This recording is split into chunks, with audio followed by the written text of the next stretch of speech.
One's flattened on the opening opposite of the head stamp. Appears to be at least one more of these that has some damage to it. And several of them have damage to them. Yeah. Is that correct? They're definitely misshapen. A couple of them are. This is actually the closest that I've seen them, because when we came out, we just put the cones right over the top of them, didn't mess with them at all. So I'm able to now look at even the primer impacts, which is significant. Why is that significant? Because a Glock pistol has a rectangular opening for the firing pin. It's vertically oriented on the front of the bolt face for a Glock pistol, and you can tell by looking at the primer impact that that's roughly the shape of the impact on the primer. So that suggests to you that the weapon was a Glock 40. That's correct. Now, Detective, or I guess it's Mr. O'Kelly now. Detective retired. I don't know. Deputy Marshal. Yeah, Deputy Marshal. There you go. While you're at the scene, are you getting updates on the radio as to potential suspect vehicles that you should be looking for? Periodically, again, that code red is in effect for quite a while, so there's not a lot of radio traffic that was going on. The call came in initiating the code red at 11:17. We were short distance away, and we went code. Well, we ran code, so we did lights and siren. It didn't take us very long to get there. I know that Sergeant West waited until there was a complete lull in the radio traffic and announced that we were en route and arrived at the same time, and I believe that was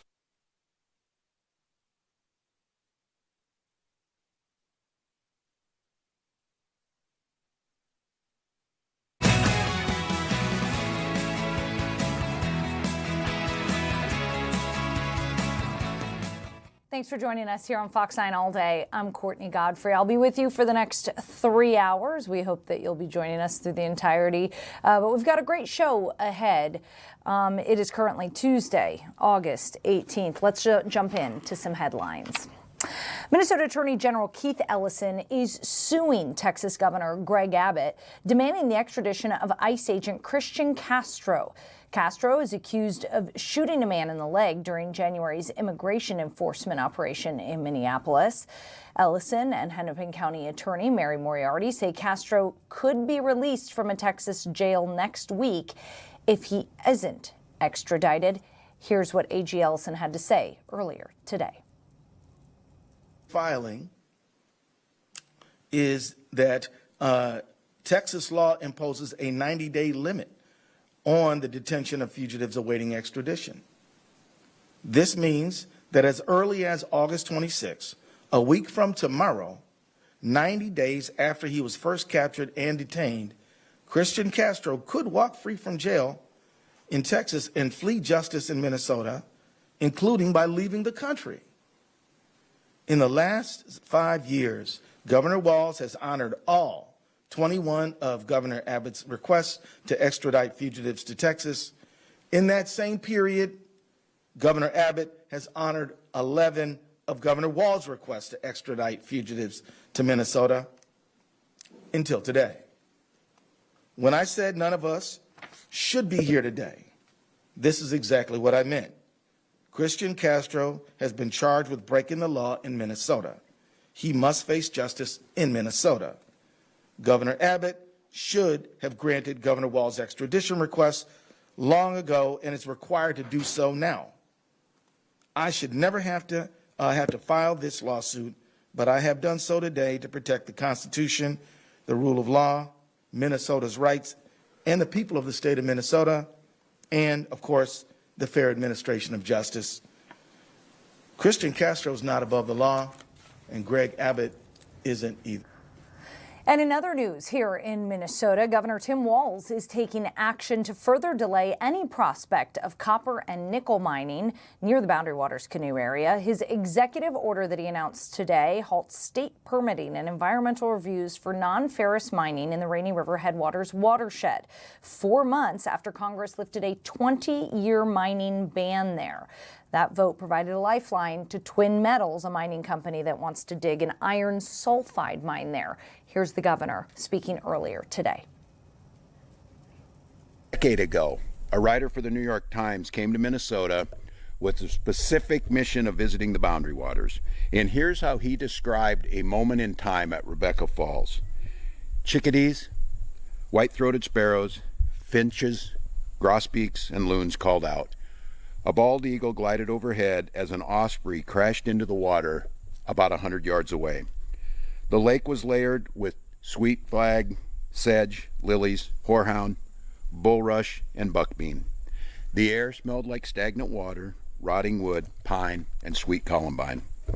Wild licorice, fireweed, hawkweed, bastard toadflax, and little leaf pussy toes created a carpet under your feet. Thin green marsh ferns circled lakes alongside moonwort, rattlesnake fern, and horsetail.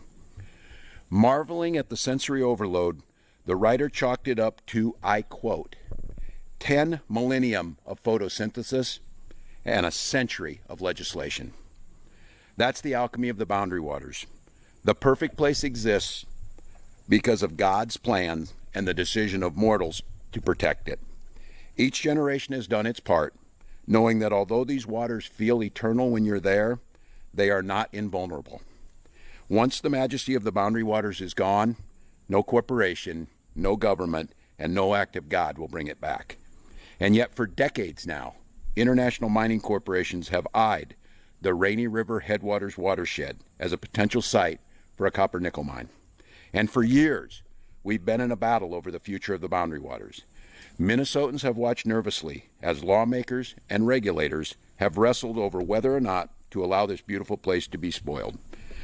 Well, I'm proud today to tell you that uncertainty ends today. This morning, I'm using the executive authority that is granted to me as governor to put an end to the Trump administration's relentless attacks on the sanctity of the Boundary Waters.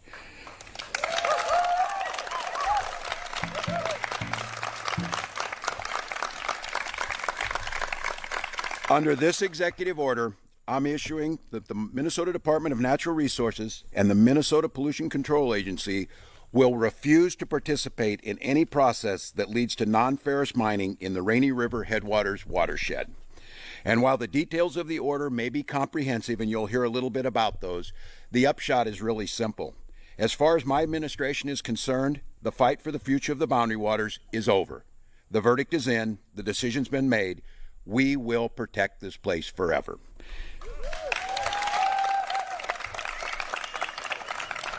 All right, that was Minnesota Governor Tim Walz talking about his executive order to hopefully further delay any mining up there near the Boundary Waters.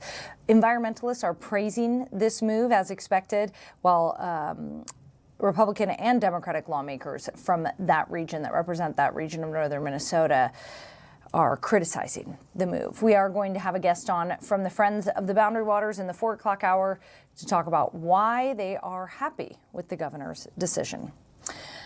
A federal judge has thrown out the Trump administration's lawsuit seeking Minnesota's voter rolls. The Justice Department wanted the state's complete unredacted voter registration list, including sensitive personal information.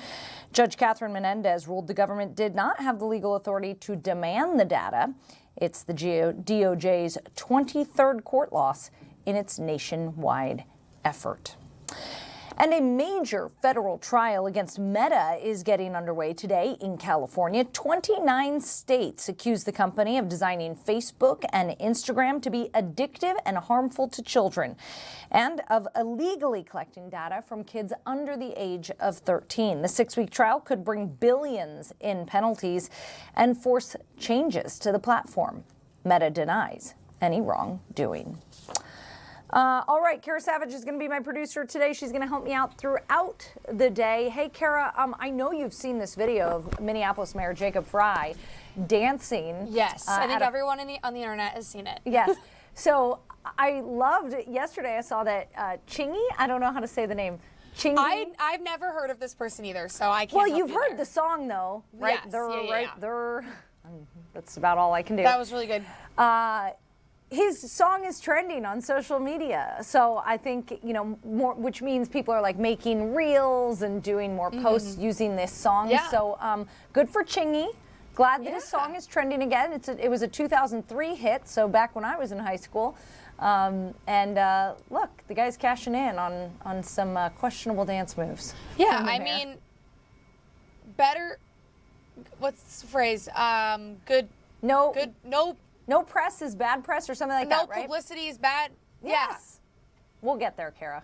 We'll get there. Something like that. If you were going to go viral on the internet for dancing, and by the way, Mayor Jacob Frey he went on yesterday and was like, Yeah. oh, I'm surprised no one's commented on my dance moves. He doesn't care. He's No. like, make fun of me, whatever. Oh, if yeah. you were going to trend on have to social own it. media for dancing, what song would you dance to? I would not dance on the internet. Oh, you are no fun. I know I can't dance, but I will say I'm not gonna when I was 15 or 16, I had a TikTok go extremely viral, and it was of my grandma and my great grandma. It was yeah. And they were dancing? No, there was no dancing. And? I'll show you later. Okay, show me that. Not show you later. not for the viewers, I guess. No, it's family friendly, but I don't need to put my Follow Kara Savage on, I don't on TikTok. I don't need my TikTok from when I was 15 to be to resurface? Yeah, no, I don't need that. Yeah, I am happy that social media wasn't a thing until I got to college. So, Yeah. that's definitely a positive thing. I think that Yeah. I would do Uptown Funk, Bruno Mars. Okay. Yeah. Maybe a little Dancing Queen. Okay. I Want to Dance with Somebody, Whitney Houston. That's a good one. That is a good one. That's a yeah. classic. Yeah, that is a good one. I was a competitive cheerleader, so my dance moves aren't horrible, but they're definitely I look like I did competitive cheerleading. It's a little robotic. Yeah. I definitely was not doing the hip hop dancing as well. Maybe a little robot, Oh, okay. Okay. Anyway, We'll put that on the internet. good times. Kara's going to help me out throughout the day, so appreciate you, Kara. We are going to take a quick break. We were going to dip into the city council meeting, but it looks like it's already wrapped up, so we're going to skip over that.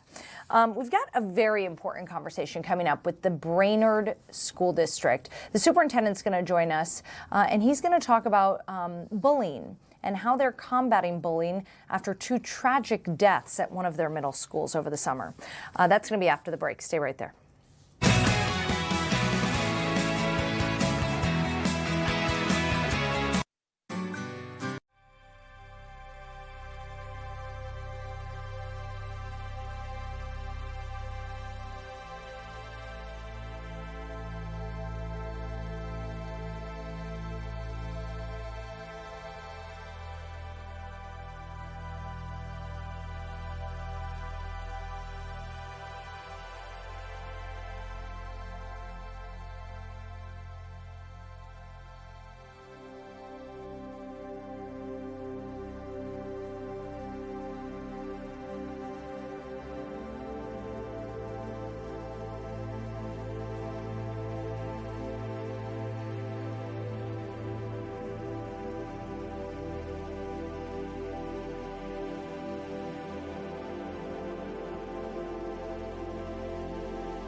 Welcome back. Right now, happening at the Minneapolis Business, Housing, and Zoning Committee meeting, so not the council of the whole, but committee meeting, the those council members are receiving and filing a report about data centers and the tax revenue benefit, the environmental impacts, all that, and they're discussing it at this moment. Let's go to that live and hear what water they use have to say. and also use more efficient electric use. That is something that's come up a little bit more in the kind of the technology.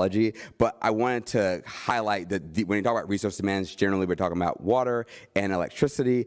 Also highlight square footage is not proxy for electrical demand or water demand. That we cannot use square footage as, it is 100,000 square foot entity, this is going to use this much megawatts. I will credit that of all of the cities that I spoke with, Minneapolis is the one place that had some level of, here is our best guess of how we can maybe have a conversion, which I think we should always praise and admirability of CPED and that work. But generally, square footage is not a direct correlation with electric demand. However, we're get more into why we use square footage later, and also you would get that with CPED's work.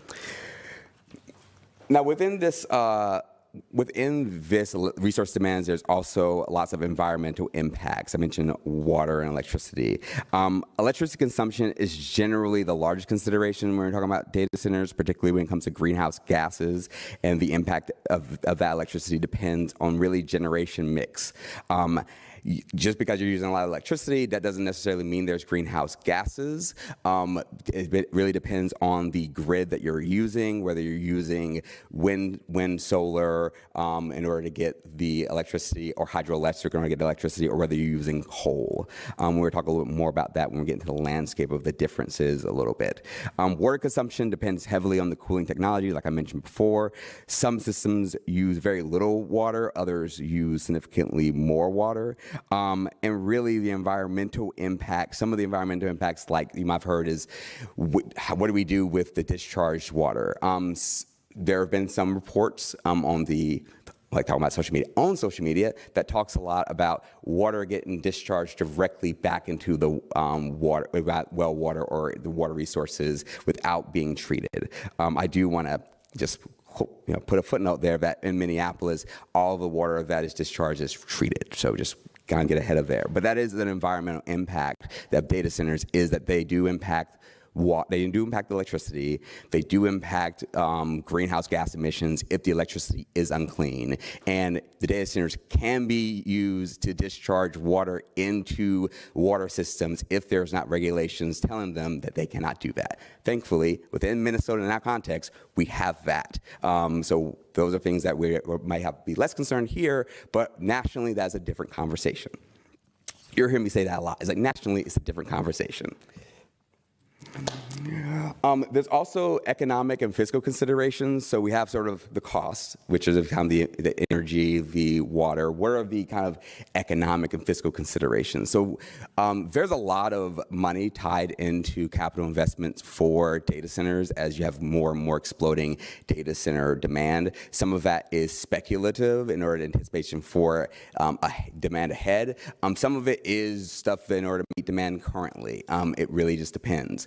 Construction, which is highly touted, creates temporary employment. However, there are also high-paying jobs that are used to maintain those data centers, particularly engineers, electricians. I will say one note on this is that when it comes to construction creation, sometimes within the construction demand, there are contractors that move from job site to job site nationwide. And so construction jobs created in a specific locality might not be jobs that are local jobs. They might be jobs that are pulling from national technicians who move from place to place because they specialize in that role.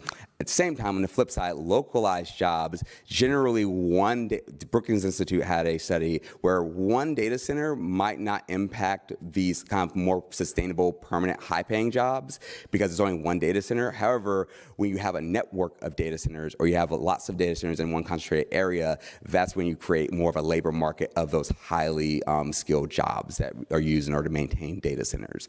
So the employment, it's a little bit of there's a fuzzy opaqueness to that. Operations also require very few workers. Been to 2 data centers, you would go hundreds of feet without seeing a person there, and then you see an engineer. So there are very few workers. Property value, some fiscal considerations from the city. We do collect franchise fees for large utility users. There are property valuations, which I know has been touted because of just the increase, particularly a Sleep Number building, which sold for 8 times its value.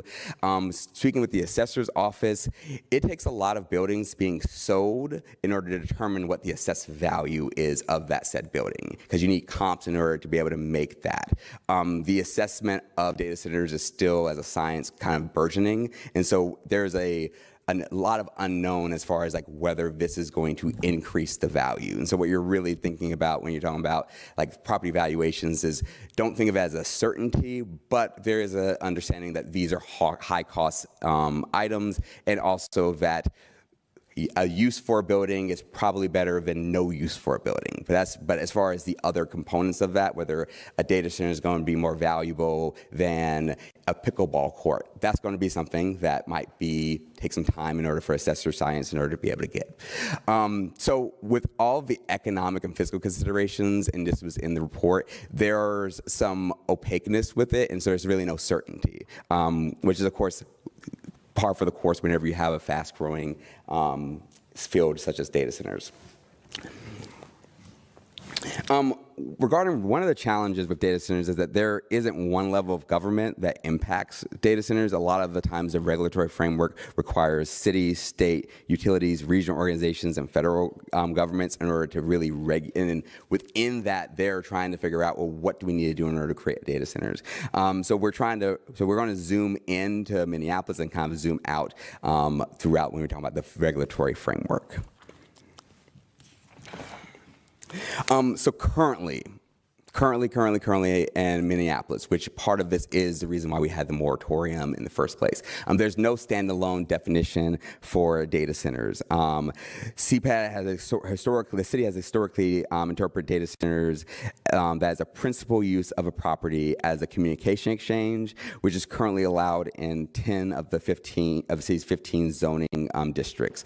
I do say with communication exchange, the way that you hear people talk about data centers as far as like being able to move through, like send you to Netflix and then come back. You can see how that is a exchange of communication. It's just that is something that is a much older definition, so we need something that fits it a little bit better. And that is just why I want to make sure I put that. If a business or institution has a server room that supports its own operation, that isn't treated as a separate communication exchange or data center. That is generally treated as an accessory use. So there's tons of buildings that have smaller data server rooms. Those are not considered at this point information exchanges or communication exchanges or data centers. Those are just kind of their own use for that facility.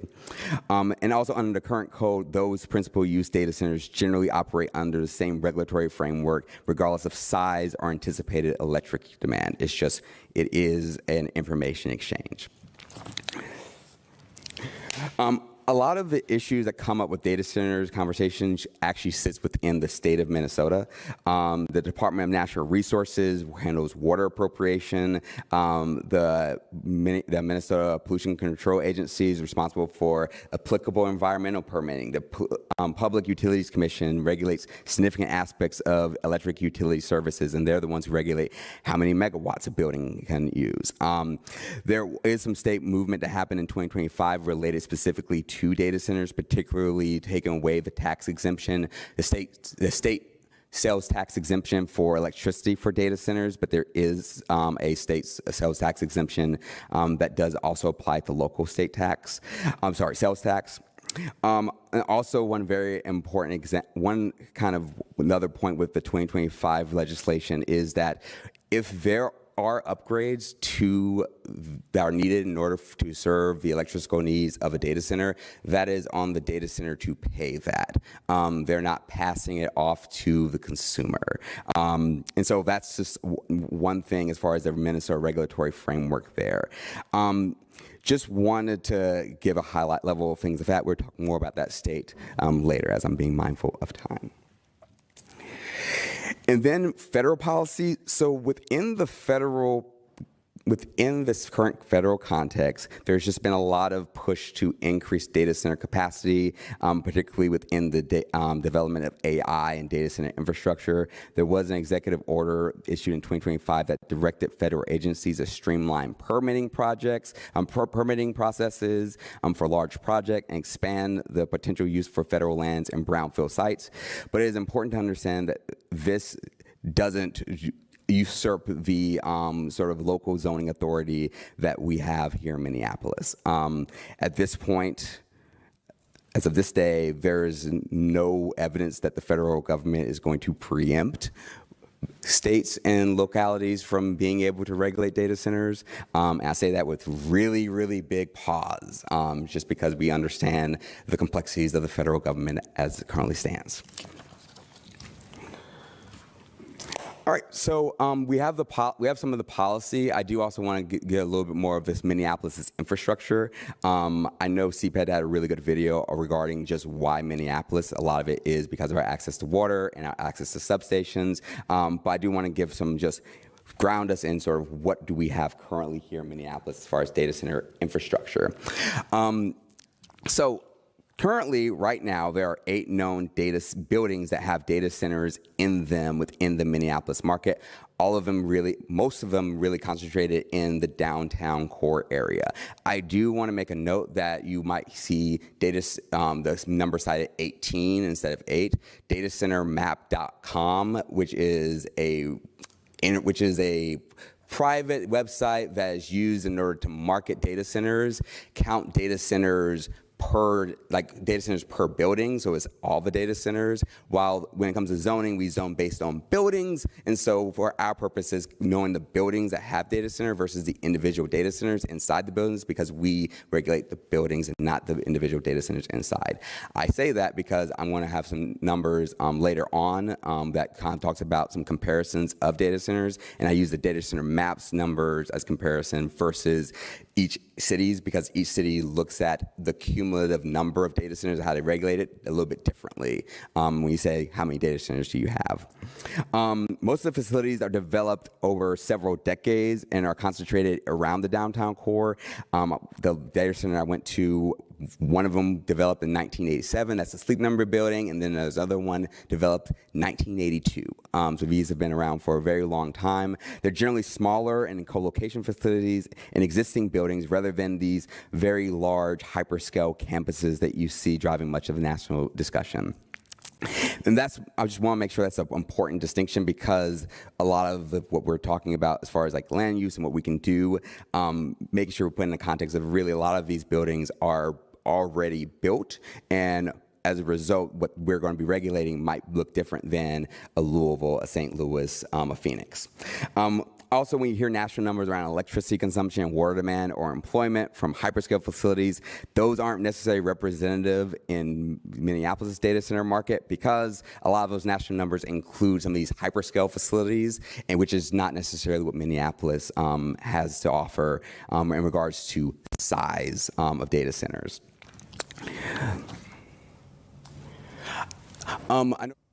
All right, you've been listening live to the Minneapolis Business Housing and Zoning Committee meeting. They were just talking about data centers. This was a city staff report about the impact of data centers on tax revenue, the environment, and the energy grid. I'll just remind you that right now, the city of Minneapolis has a 6-month moratorium on building or expanding on data centers until the city can come up with a permanent zoning policy. Obviously, they're discussing right now the possibility of a data center going in the old Star Tribune printing building in the North Loop, which is mostly driving this discussion. I also want to note that earlier in that Business Housing and Zoning Committee meeting, the committee did approve a dress code proposal. So This will make it so that businesses that have a dress code, so restaurants or clubs that have a dress code, have to post that dress code very visibly at the front door so that it is publicly acknowledged for guests that are coming in to visit that business. That will go to a full council vote now that it's passed through committee. And then the Rain nightclub in Uptown, where a mass shooting took place on July 19th and 9 people were killed. The city council was holding up renewing its liquor license while they looked into possible safety concerns there. But today, this committee did approve renewing Rain's liquor license. They say that the club has updated its security and business plan and that the Minneapolis Police Department has signed off on renewing their liquor license. So that will move forward for a full council vote. All right, we are going to take a quick break, but I teased this one earlier, and it's a conversation that I hope you'll stick around to hear. We're going to talk to the Brainerd School District Superintendent after 2 tragic deaths of middle schoolers that took place there over the summer, how the district is responding and how they are implementing new services, new reporting guidelines for their students looking to report bullying and hopefully prevent any suicides. We're going to have that conversation after the break. Stay right there.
Welcome back. After 2 students tragically took their own lives in the Brainerd School District this summer, the district has hired an independent attorney to review the school's bullying policies and how complaints are handled. The Brainerd Superintendent, Chip Rankin, joins us now. Chip, thanks so much for coming on the show. Thanks for having me. I know this is a really difficult topic and something that's been really difficult for your community to grapple with. You were only 8 days into the job when a 13-year-old student died by suicide. 3 weeks before that, it was an 11-year-old suicide. So I just have to start off by saying, first of all, my condolences, and how is the community holding up? Well, I think that unfortunately, when you have tragic instances, sometimes it brings our community more together. And unfortunately, I had this experience as a principal just 20 minutes up the road. I was the high school principal for Pequot Lakes High School. And what I experienced with this is just the tremendous sorrow. Just some really talented young women that ended their life early from the pain they've been dealing with. And, our community is grieving. the last student, unfortunately, she lives just a couple miles down from the district office. So we're working through this day by day. I can imagine it's difficult. You guys have hired a private investigator to look into the bullying practices and policies. What do you hope to find out and accomplish by hiring this outside firm? Well, I'm brand new, so I think I'm like week 7 on the job. So I wanted to make sure that, people want answers. They want transparency. And I think that sadness turns into frustration. And I think that today's world with social media, they're all going to reach to their suspicions on what they believe has happened. And I just think when I work to earn this job, I promise transparency, and that's what I want to bring to this. And my experience is, let's get the facts. If there's something we can do better, if there's a part of this we owned, my job is to do the best I can in providing the best service for our students and our families and our community. And if there's something that we can do better, then let's do it. And if there are things we're doing well that we need to maintain, let's do that as well. But I also think there's a lot of research around this, and let's bring in the experts in to tell us what we could do even better if there's anything we can do. And I know you're so early into this outside investigation and looking at your policies and all that, but in these early stages, have you discovered anything that the district you think could have done differently to prevent this? Well, I did think that there's a piece of this that you want to make sure that any student can come forward. There's allegations. This was reported. We have no record of anything being reported. And I would just say this, hey, okay, did you tell somebody? Did you put it in writing? Did you send an email? Who did you contact? And, before I ever went into this, I wanted to go because, within minutes, you're going to get hundreds of comments. And for some people, they're going to fill a narrative that this is going on and you're doing nothing about it. And I would say my staff takes this very, very seriously. I was a principal for 10 years. I've been a superintendent. This is starting my 10th year. And we want to provide the absolute best service we can for kids. But, if I go in and tell you, hey, so-and-so is picking on me, is that bullying? Give me context here. And then we have a formal process. But I want to make sure that, hey, if we did anything, we could have done better. Let's find a way. And so I don't have anything initially, but that doesn't mean we're not going to work to get better. How do you determine when something is not just, normal middle school conflict, but crosses the line into bullying? And how do you prepare and train staff to recognize when middle school conflict crosses the line into bullying? Well, I think schools in the state of Minnesota has done a lot of work in the last 5 years, especially working with our best practices. And so laws have come into place, policies have come into place. And I think it comes down to unwanted, unwelcome, continued,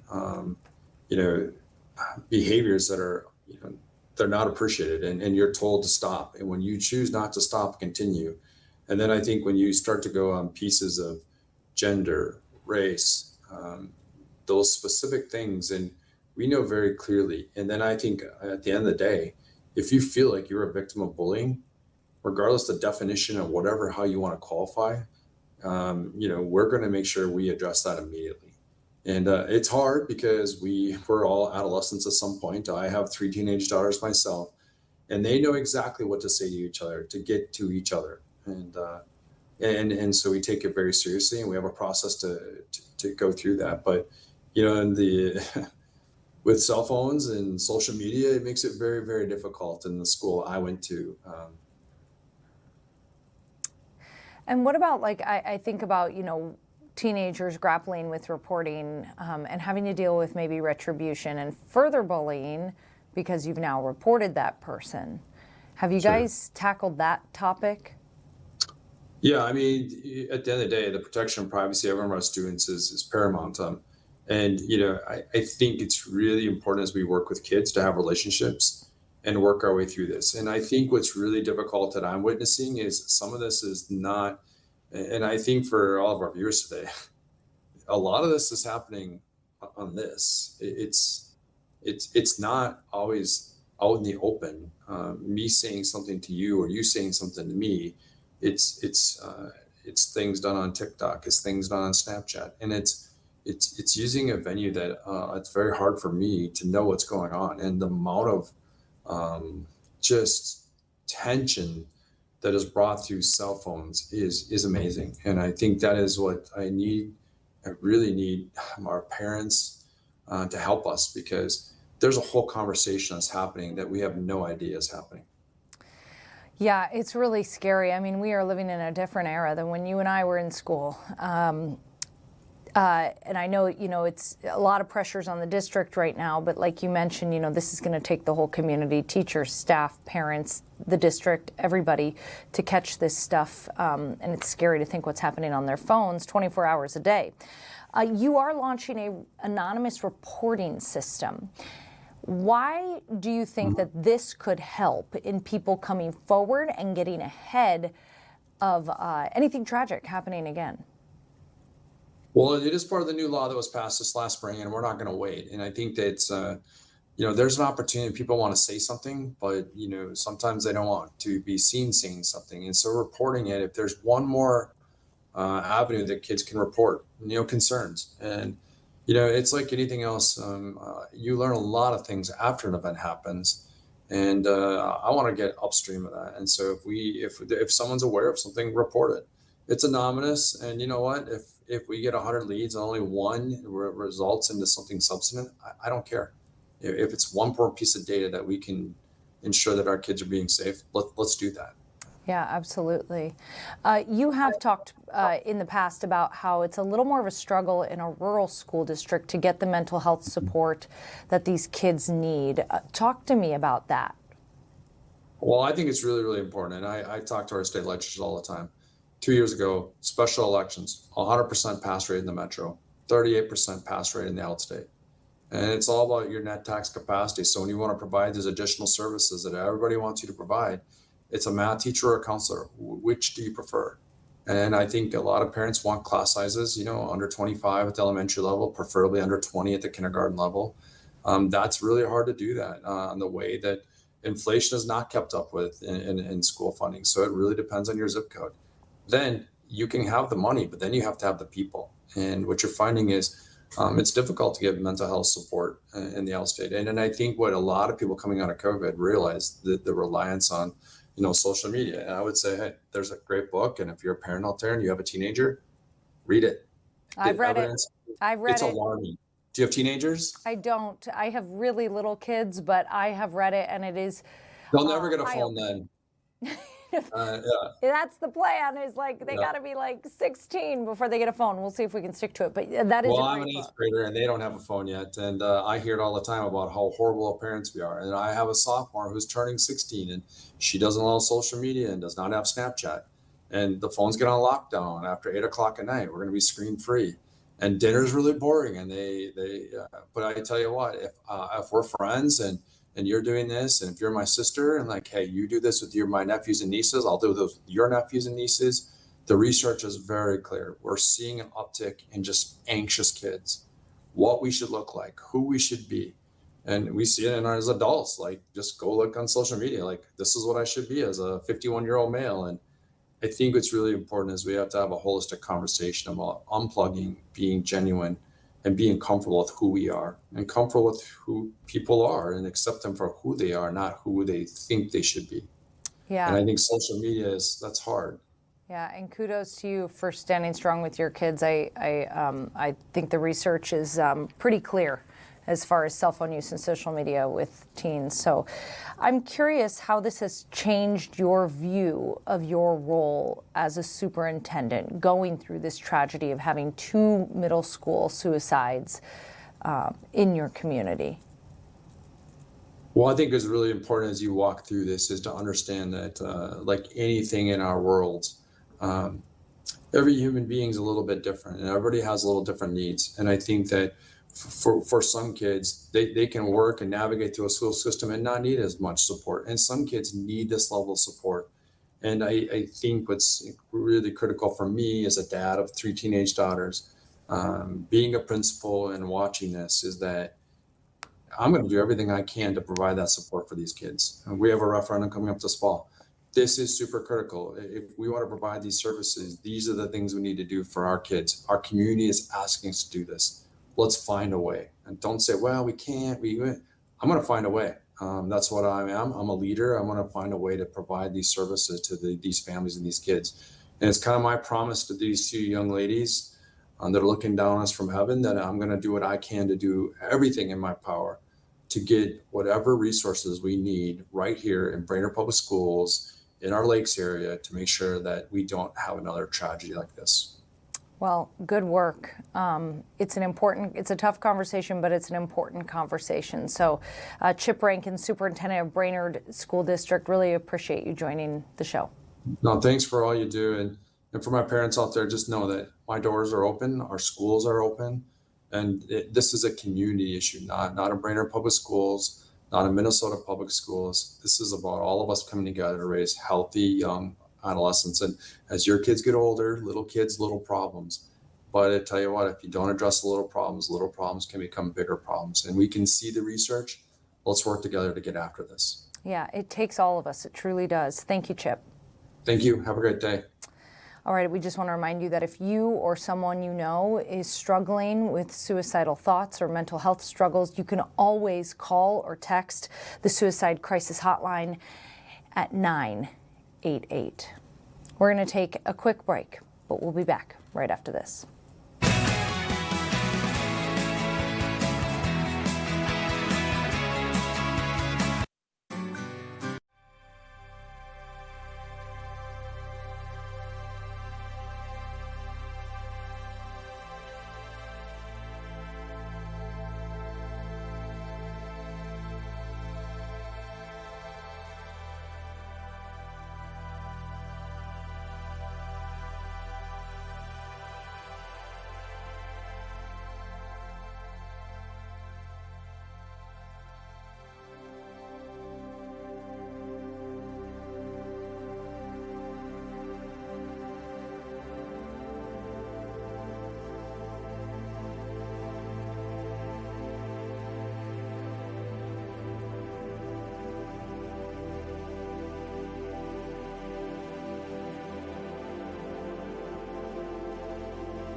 Welcome back. We want to talk about a few things that are making headlines today. At the Wisconsin State Fair, the final night of the Wisconsin State Fair, fights broke out. This is pretty alarming. Kara Savage, I know that you read up on this a little bit. I saw it on TMZ. So TMZ is reporting about this. And I know that we've had our own violence problems at the Minnesota State Fair. And we're preparing for that to start in, is it less than 2 weeks now? Yeah, it'll be next Thursday. Yeah, so this is alarming. I don't think it's anything new, but it's reportable. Yeah, 7 people arrested. Yeah, and this happened on the last night of the state fair in Wisconsin. And this has been a problem over the last few years, I suppose, in Wisconsin. I guess in 2011, they had a rule that adolescents under the age of 18 could not enter the fairgrounds after 5 p.m. This became after some violence on the opening night of the fair. So this isn't a first time for them. Yeah, not the first time for Wisconsin, and honestly, I mean, tell me a state fair that doesn't attract some kind of violence after dark. I know as a family, you know, I have little kids. We make sure that we're gone by the time it gets dark because unfortunately, you know, this violence has become prevalent in the Midway, specifically at the Minnesota State Fair. That's where it usually starts. I've interviewed law enforcement about it in the past. What I found really stunning is some of these individuals are not only jumping the fence to get into the fair, they're throwing guns over the fence. According, you know, when I talked to the Ramsey County Sheriff last year, he said that they throw guns over the fence. So pretty scary. 7 people arrested, so at least they were arrested. 1 police officer suffered minor injuries in Wisconsin. Yeah. So there were initially there were claims of gunshots, but the fair said there were no gunshots and there are no serious injuries reported. So that's at least good news. yeah, so this happened on Sunday night, on August 16th. So, all right, we'll continue to follow that if there are charges filed or anything like that. And then back here in the Twin Cities area, the CC Club is closing. This is a dive bar that's been in Uptown for a long time. Or I don't know, are they closing or just the building is being they're sold? not. It's unsure if they're closing. The building is for sale. That could mean that new owners could take over and keep the CC Club legacy going. This doesn't mean that CC Club is gone forever to any loyal CC Club goers.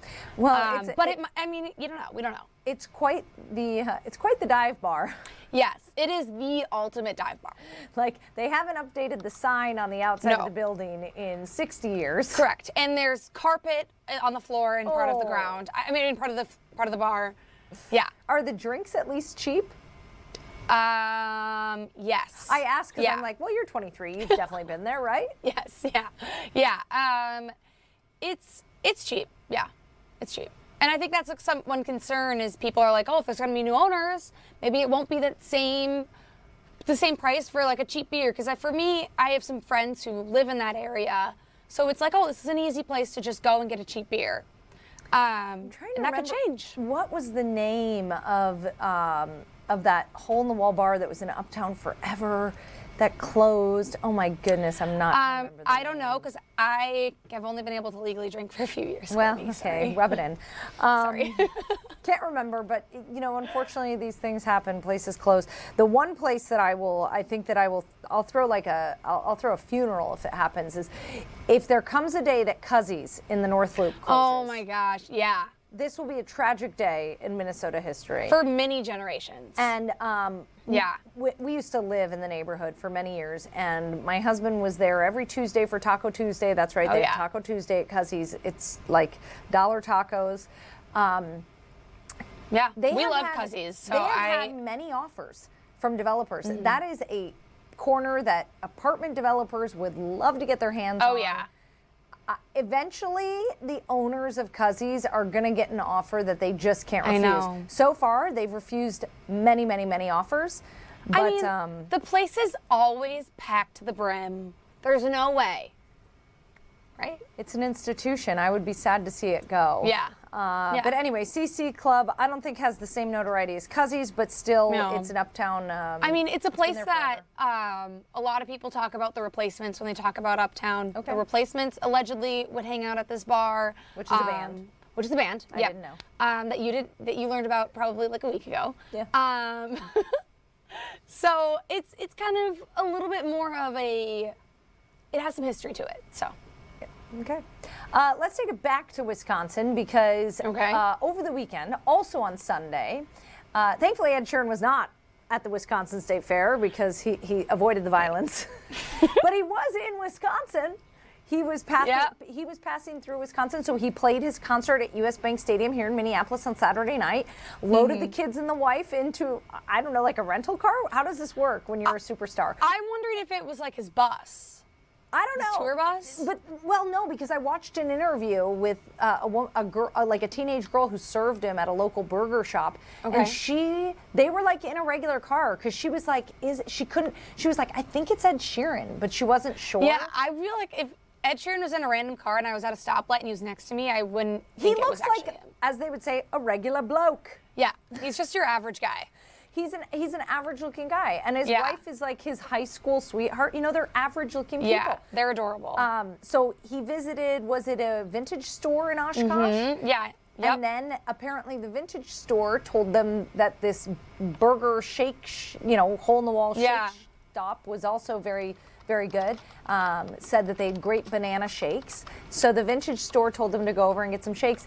And I saw an interview with the teenage waitress because she comes to the car. You know, it's a place where they go to the car. Yeah. And she said, I knew he looked familiar, but I couldn't really figure it out. He had the English accent. His wife said that the vintage store recommended the banana shakes, so they wanted to do the banana shakes. And she said, I went in and told a coworker, like, I think it's Ed Sheeran. And she's like, I didn't want to be that person, but I just had to ask. So she went back out to the car. You have to. You know, but I don't know if I would. I think in that situation, it's like she's not necessarily running up to him in a public place. It's like she's literally serving him. I think it's okay to be like, wait, hang on, are you Ed Sheeran? I don't know. I just would feel like, oh, I don't want to bother them. Like, they're just trying to be normal people. Well, yeah. But she said they were so nice. Like, she was like, Right. oh, what brings you to Wisconsin? And they said they were doing a road trip of America. Yeah. And which is kind of true, except like he's selling out. Yeah, he's stadiums. just selling out huge stadiums across the country. He's selling out football stadiums, but they're just doing a road trip across America. Yeah, something chill. And said they were on their way to Canada.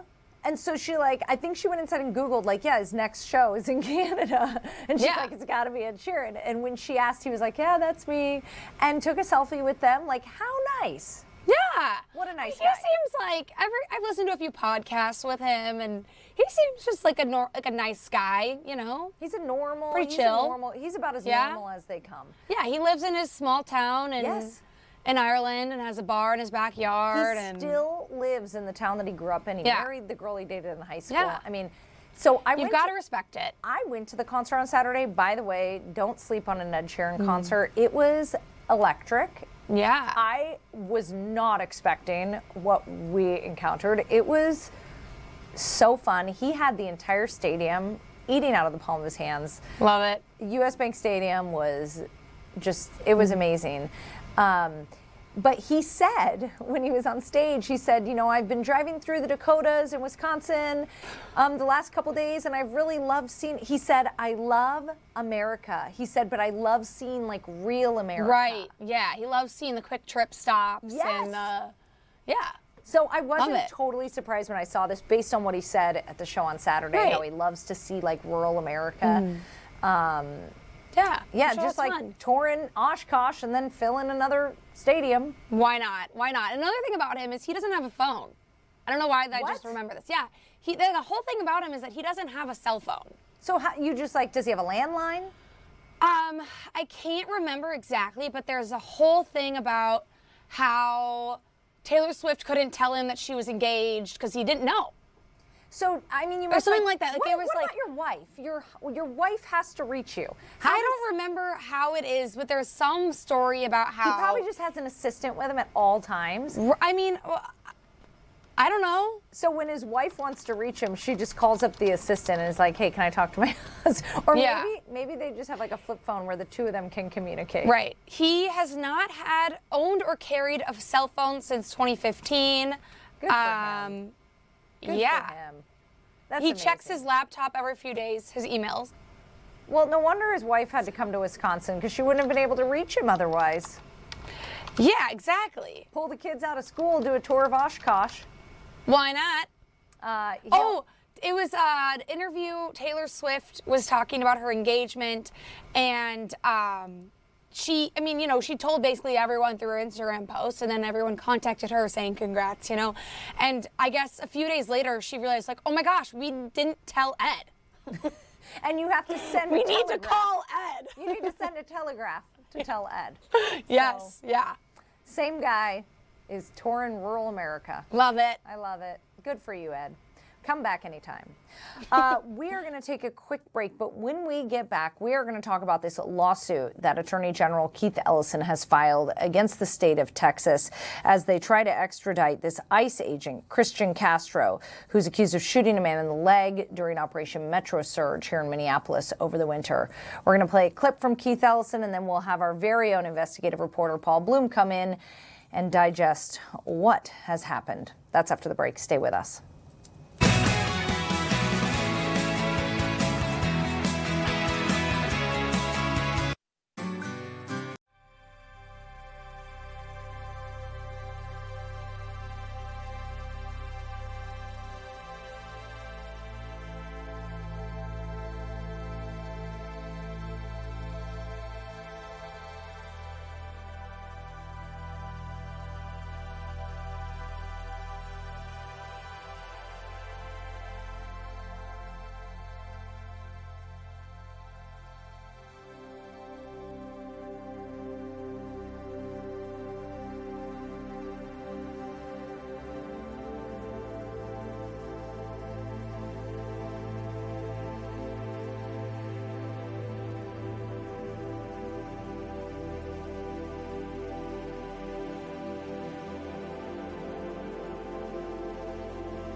Welcome back. As we mentioned before the break, Attorney General Keith Ellison is suing the state of Texas to try and extradite an ICE agent back here to Minnesota to face charges related to a shooting in North Minneapolis over the winter during Operation Metro Surge.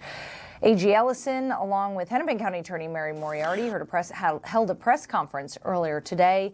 Here's some of that.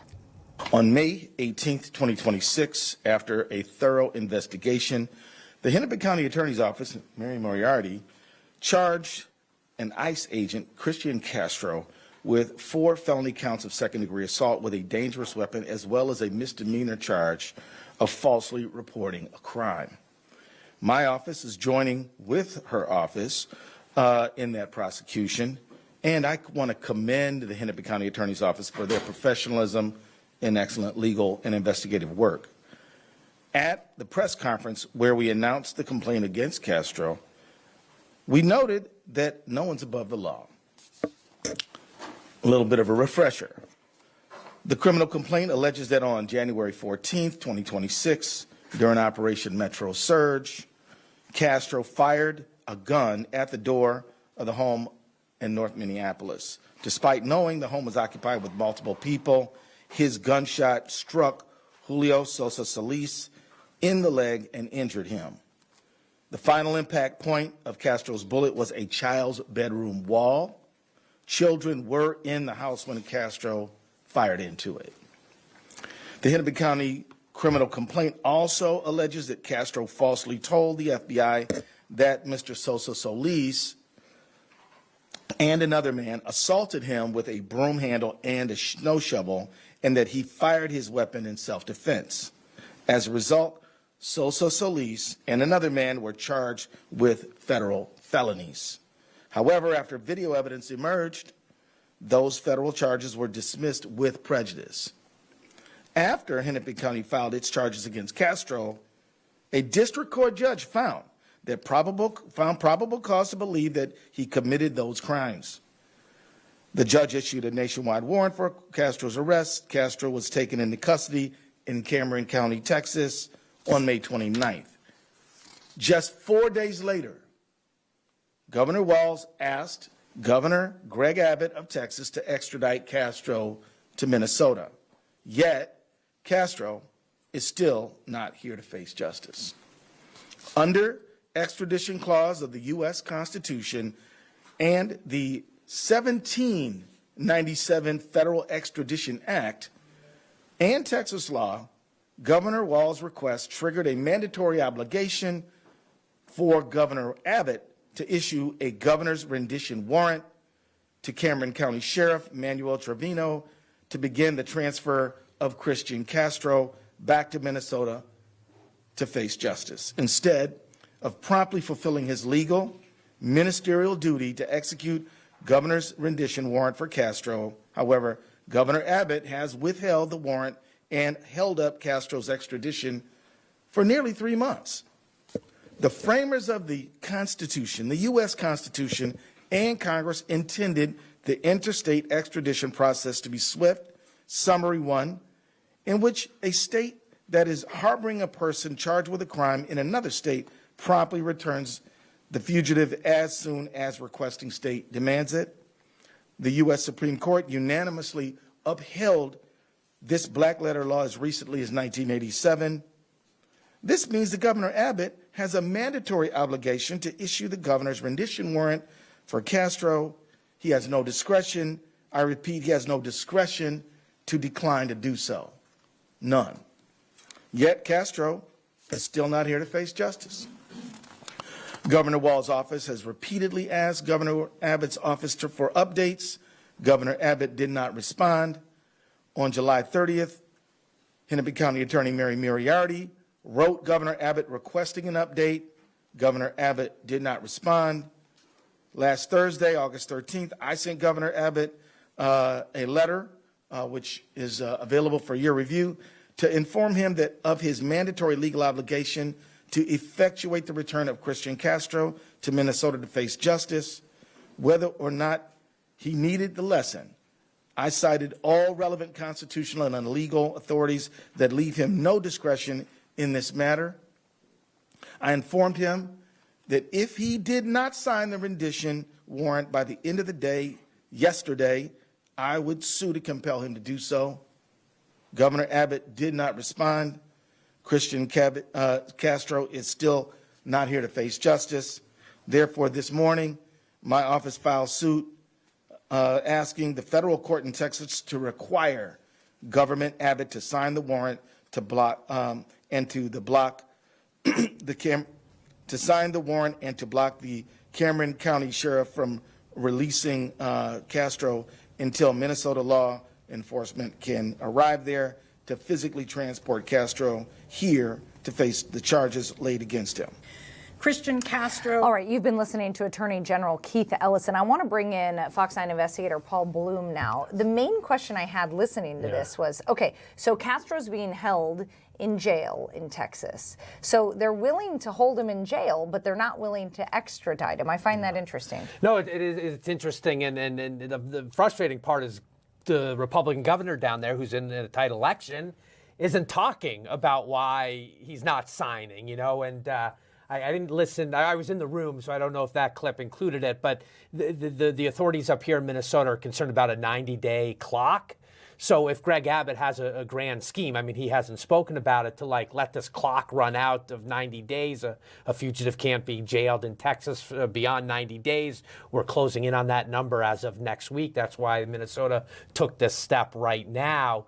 Perhaps the governor's trying to get to that 90 days, and then the warrant's up. He could go free. And then what really has Minnesota, those two, Mary Moriarty and Keith Ellison, so concerned is they've been listening to his jailhouse calls. Really strong Spanish. He's got ties into Mexico. He's heard talking to a girlfriend who he wants to marry and buy property in Mexico. So they're worried that he's in a border town right now. If he walks out of jail, they may never get another chance at this. And this really is about justice. I mean, this case, this was a January 14th night. Remember, this was a non-fatal shooting. He was chasing a couple of, we now know, Venezuelan immigrants into a home. He allegedly made up a story that they attacked him with a shovel and a broom, so he's charged with lying about that. It was caught on surveillance video from about a block away on a Minneapolis camera.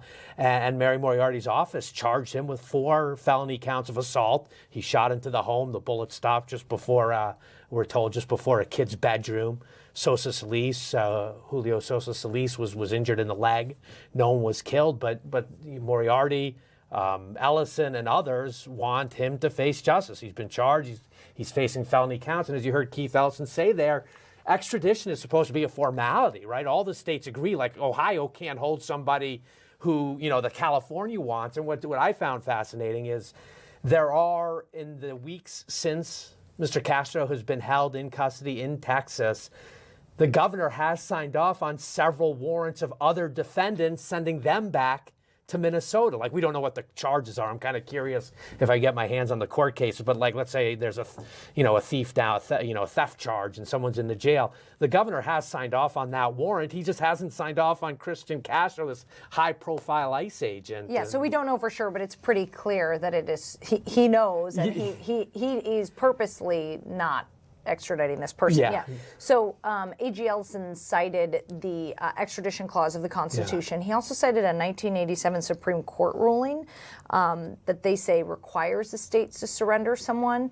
What do we know as far as like court history? Right. Not a lot of court history just because it's so presumed. I mean, I could imagine, maybe pre-Civil War, these would be issues between states, like, a slave state, a non-slave state. I was on with Rob Olson a few hours ago. He talked about maybe if a state had capital punishment and some governor was like, I'm not sending a murder suspect to be killed. I don't believe in it, like let's say more religious leaning state. You could see those kind of arguments, but there's not a lot of precedent for it. The case that was cited involved Puerto Rico, so a territory in the state of Iowa, and 2 Iowa governors did not want to send a murder suspect back to the island, but eventually the Supreme Court ruled and said you don't have a choice. Like, as you heard Ellison kind of express frustration, is there's not supposed to be a choice. This is one country, and if you violate the laws of the land in one state, the other state is supposed to respect your criminal code. And Minnesota, those officials, I mean, it's no doubt this is political, red versus blue, very, you think of Ellison and Moriarty, where they are on the spectrum. You have a tight governor's race down there. That's a border state, right? You think about the number of ICE agents, federal agents, just generally in Texas. So you could see why there would be pressure from Mr. Abbott's perspective not to do this. But, this is big. You talk about these other cases we have cooking with ICE agents. We have the gun pointing incident. That ICE agent surrendered. He's going through the legal process.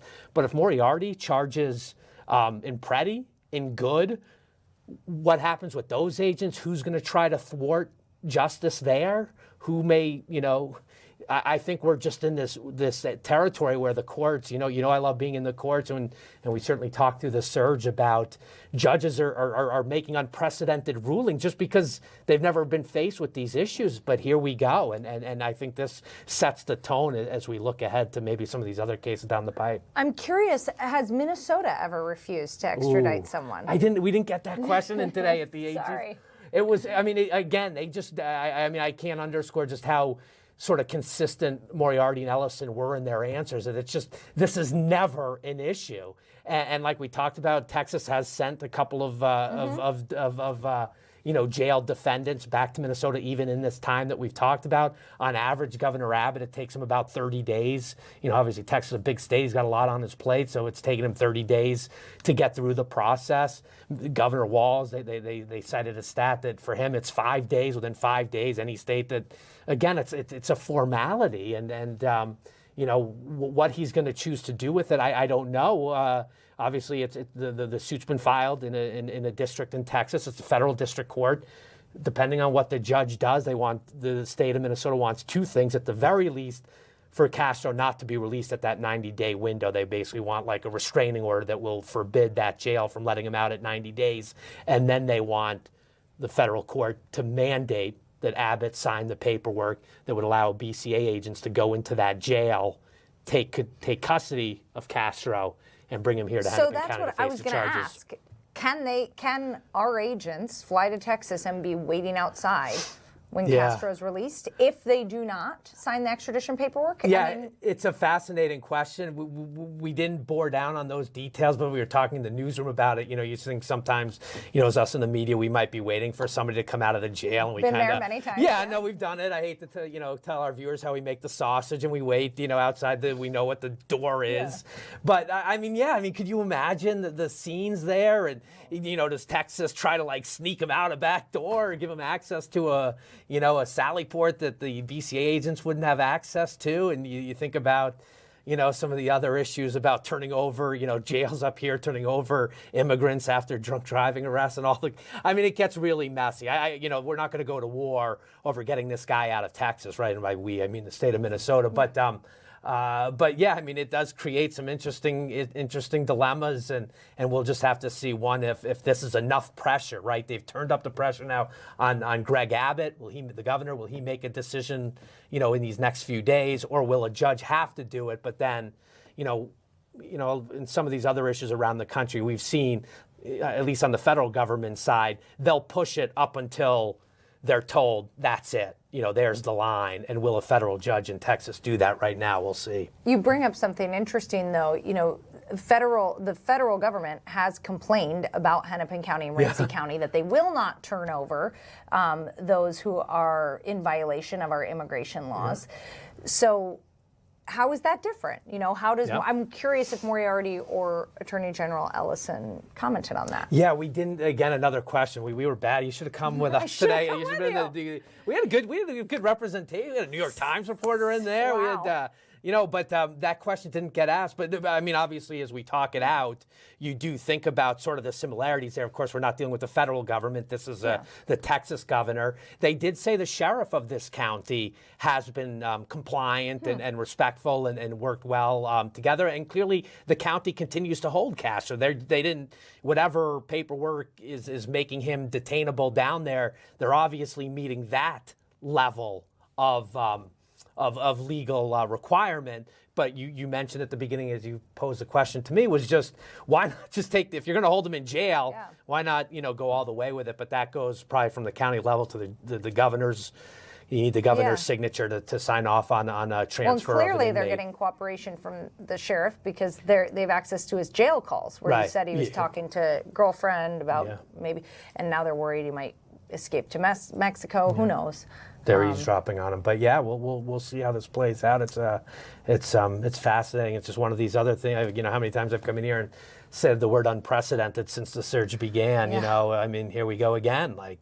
And then we'll have to see. And then we're all doing this, you know, at least on my end, without a law degree and just trying to sort it out. And even if you had one, these cases are so few and far between. I feel like you could pass the bar at this point. You think so? I got into law school years ago, right as I started out as a cub reporter.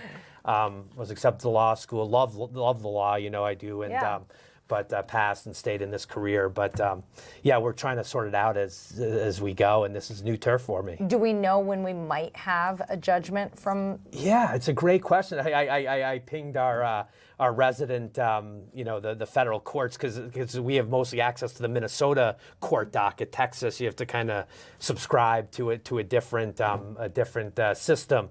So I asked if he could take a peek this afternoon, because I don't know. You don't know. Like, could a judge put down an emergency order if someone reads that lawsuit and quickly could comprehend the law and say, at the very least, you know, you saw. I mean, again, thinking differently, kind of about how the habeas cases worked, like an immigrant was taken into detention, somebody made a constitutional argument that they shouldn't be there, a judge would quickly issue an emergency order that person could not be moved until this case is resolved. So something like that may be able to come right away, but I doubt we would have a ruling, you know, because I would imagine he'd have to allow, like, the Attorney General's office in Texas to respond on behalf of the governor, and so this would play out. But I really think the most pressing concern right now is that 90-day window. They don't want to lose this ICE agent. They feel like he committed a crime in Minnesota. He needs to return to Minnesota to face justice here in Minnesota, and allowing him out of jail in Texas and then likely, as they believe, over to Mexico.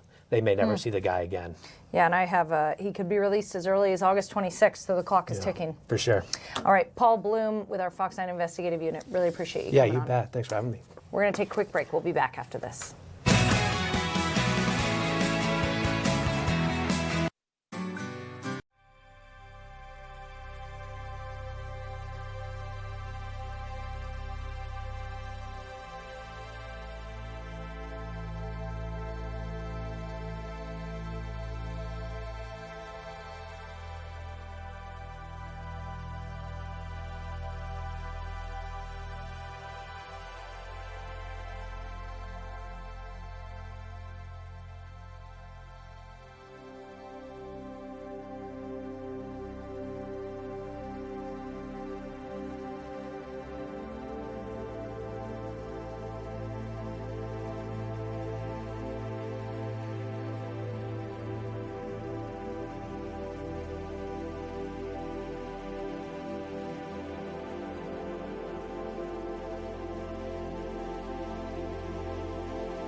Is my mic on? Yes, okay, it is. Indeed. I'm losing my mind. And we're only about halfway through. The beautiful Erica Morasic joins us now. I know nothing about science or meteorological. You know a little bit. You hang out with us all the time. I so. do. I play an expert on TV sometimes. All I know is that yesterday the kids wanted to go on a little boat picnic after I got off work, and we ordered sandwiches, and we were all ready to go, and then all of a sudden the rain chance went from like 10% to 80%. So I owe them tonight. Oh, a rain check, literally. Yeah, literally a rain check. So is it going to be clear? You should be good tonight. I would say if you want the best day of the work week, it's going to be tomorrow. Because the dew points are lower tomorrow, so it'll be more comfortable. It's going to be sunnier. But today's still good. It shouldn't rain for the metro or places north the rest of today. And then I also have some graphics if we want to get those up. There are a few showers and storms in the southeastern portion of the state. That's south of this cold front. And those are headed south and east, so they are headed out of the area. But some of those are strong to severe right now. So overall, severe thunderstorm watch for southeast Minnesota for the next few hours. And then there's 2 warned storms. With that, you could find some hail, some gusty wind, and those are in effect until 3:30 p.m. around Fillmore and Winona. And then the one further east around La Crosse is in effect until 4. But those are moving out of the area, so starting to look quieter as the day goes on. So over White Bear Lake right now looks beautiful. It's sunnier than it was this morning. High temperatures in the 80s today. Typically 81, today was 82, so basically right at normal. And then high temperatures across the region range from the 60s to the 80s. So upper 60s towards the north and 82 here in the Twin Cities is one of the warmest areas, which it's currently still sitting at those high temperatures because it's right at peak heating at the afternoon. Overall, light breeze from the north and the west, and that's going to continue to bring in a quiet pattern for tomorrow. And then after that, the next best chance for a shower or a storm is going to be on Thursday. And with that, there's a level 1 out of 5 chance for some strong storms, mostly for wind and hail. And then after that, it's looking pretty nice right now for the weekend. So the sunshine shall return after that system Thursday into Thursday night and early Friday. It's good to see some rain returning to the forecast because we had a very dry stretch there for a while. Yeah, we got a good amount in some spots last night. We'll get a little bit more throughout the week. So I'm interested to see how the drought monitor will be impacted. We get that out every Thursday. Some areas improved this past Thursday. Some areas got worse, like the Twin Cities Metro went into more of a drought this past week, despite having some rain. So I know that our farmers desperately want the rain. Yeah, so they need it. Hopefully we get good news from the drought monitor on Thursday. I hope so too. Yeah. All right, Erica, thanks so much for coming in. Appreciate you. We are keeping an eye on the City Council meeting, the Minneapolis City Council meeting, where they are discussing data centers, most specifically the North Loop proposed data center. Shall we listen in live and hear what they're chatting about? Thank you. Also, last question about who are these data centers serving? Microphone. Oh, I'm sorry. My last question is, who are the data centers? Let's keep going off. Okay, here we go. Thank you. My question is, who are these data centers serving? I know it's a commercial use, and we might not have a lot of information that they don't want to share, but who are they serving? I mean, we hear about Chinese drones. We hear about, are these like outside the United States servers, like countries like United Arab Emirates are coming here, or different countries coming here to use the space. Who are they serving day to day, and how do we know, if they're local, if they're even in the country, or have you found in any of the information the magnitude or the groups that are pushing to bring this to the city?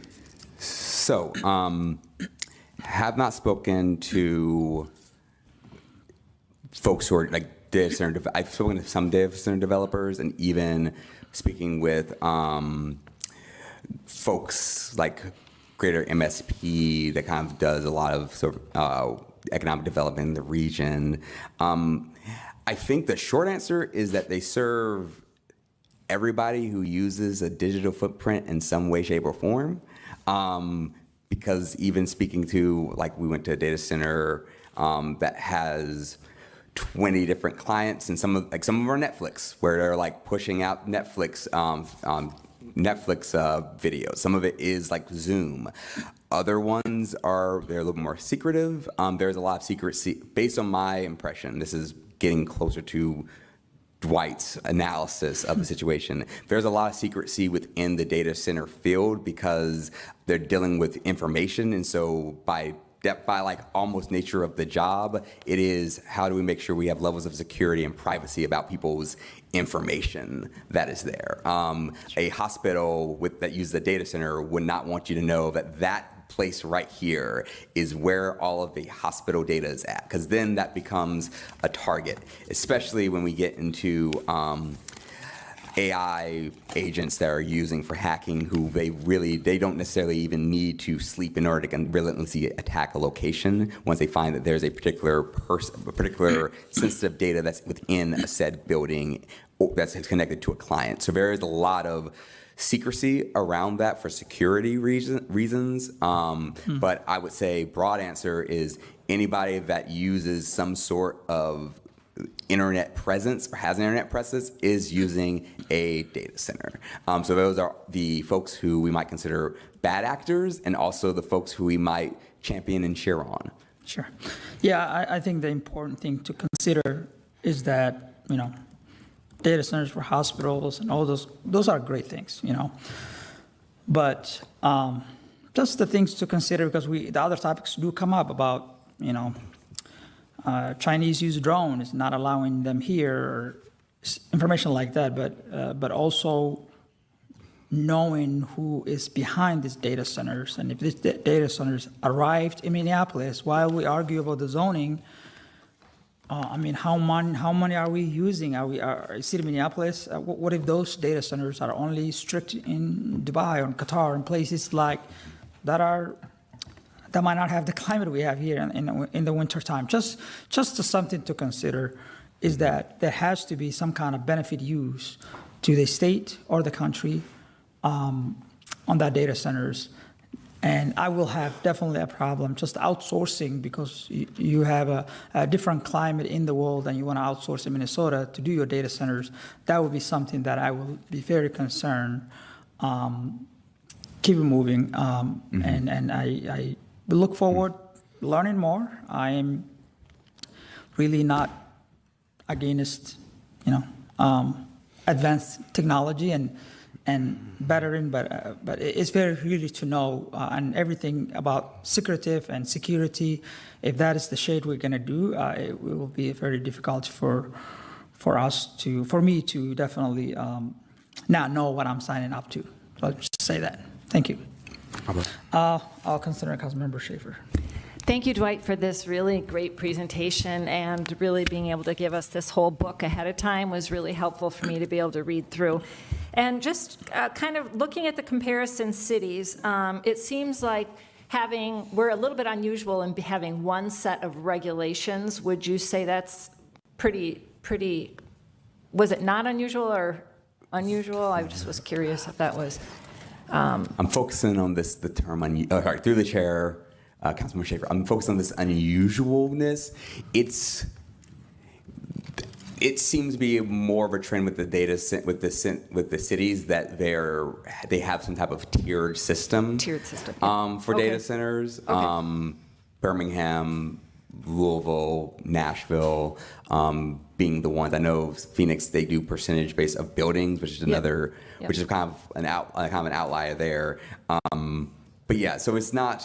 But would be hard to say is unusual. It is something that we don't do. We are just saying we have a upper limit, and anything within that is sort of fair game. I was just saying, I think that's a great approach to be more streamlined versus trying to slice and dice. Other than maybe we can talk about that later. But one question I had was, in the comparison with the other cities overall, would you say Minneapolis's initial regulatory framework was more restrictive, less restrictive? I mean, is it hard? I know it's a little bit of apples and oranges here, but how would you say overall? Because they had the tiers, I think with the added context of where we are as a state level. I think that's the other thing, where there are certain things that the cities regulate that they try to legislate that we have sort of state backing on. So I think that's so within what I can tell, Minneapolis has a bit more stronger, like we're not allowing for 200,000. I mean, I guess it depends on white space versus like regular overall square footage. But it seems like we're a little bit more, probably a little bit beyond the median of restriction.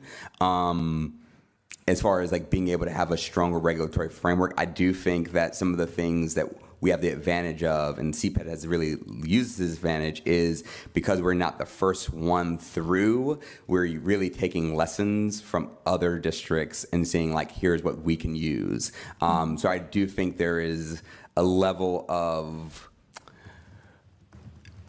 I would say, I want to say sophistication.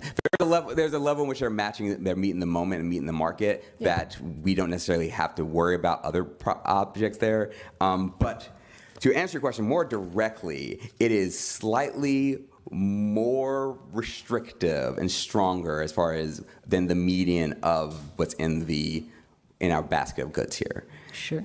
Like no new data centers being able to be built. You've been listening live to the Minneapolis Business, Housing, and Zoning Committee meeting. They've discussed many issues today, but this one is a hot topic, data centers. So we believe that's a city staffer who was presenting this report. It is a report on the impact on tax revenue, on the environment, on the energy grid of data centers. We've heard that staffer there compare various cities of comparable size and how they've dealt with data centers and the impacts in those cities. So that was your city council members asking questions of this individual when it comes to this data center report that he compiled. I will note that the city of Minneapolis is currently in a 6-month moratorium on the building of any new data centers or expanding on data centers. There's a few caveats, but that's until they can come up with a concrete policy on data centers in the Minneapolis city limits. All right. We are going to take a quick break, but when we come back, we're going to talk to a family therapist who specializes in children and family psychology about postpartum mental health. The Lindsay Clancy trial is really shining a light on this, and we want to talk to her all about this epidemic, and that's going to happen right after the break. Stay with us.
Welcome back. The Lindsay Clancy murder trial is shining a light on postpartum health.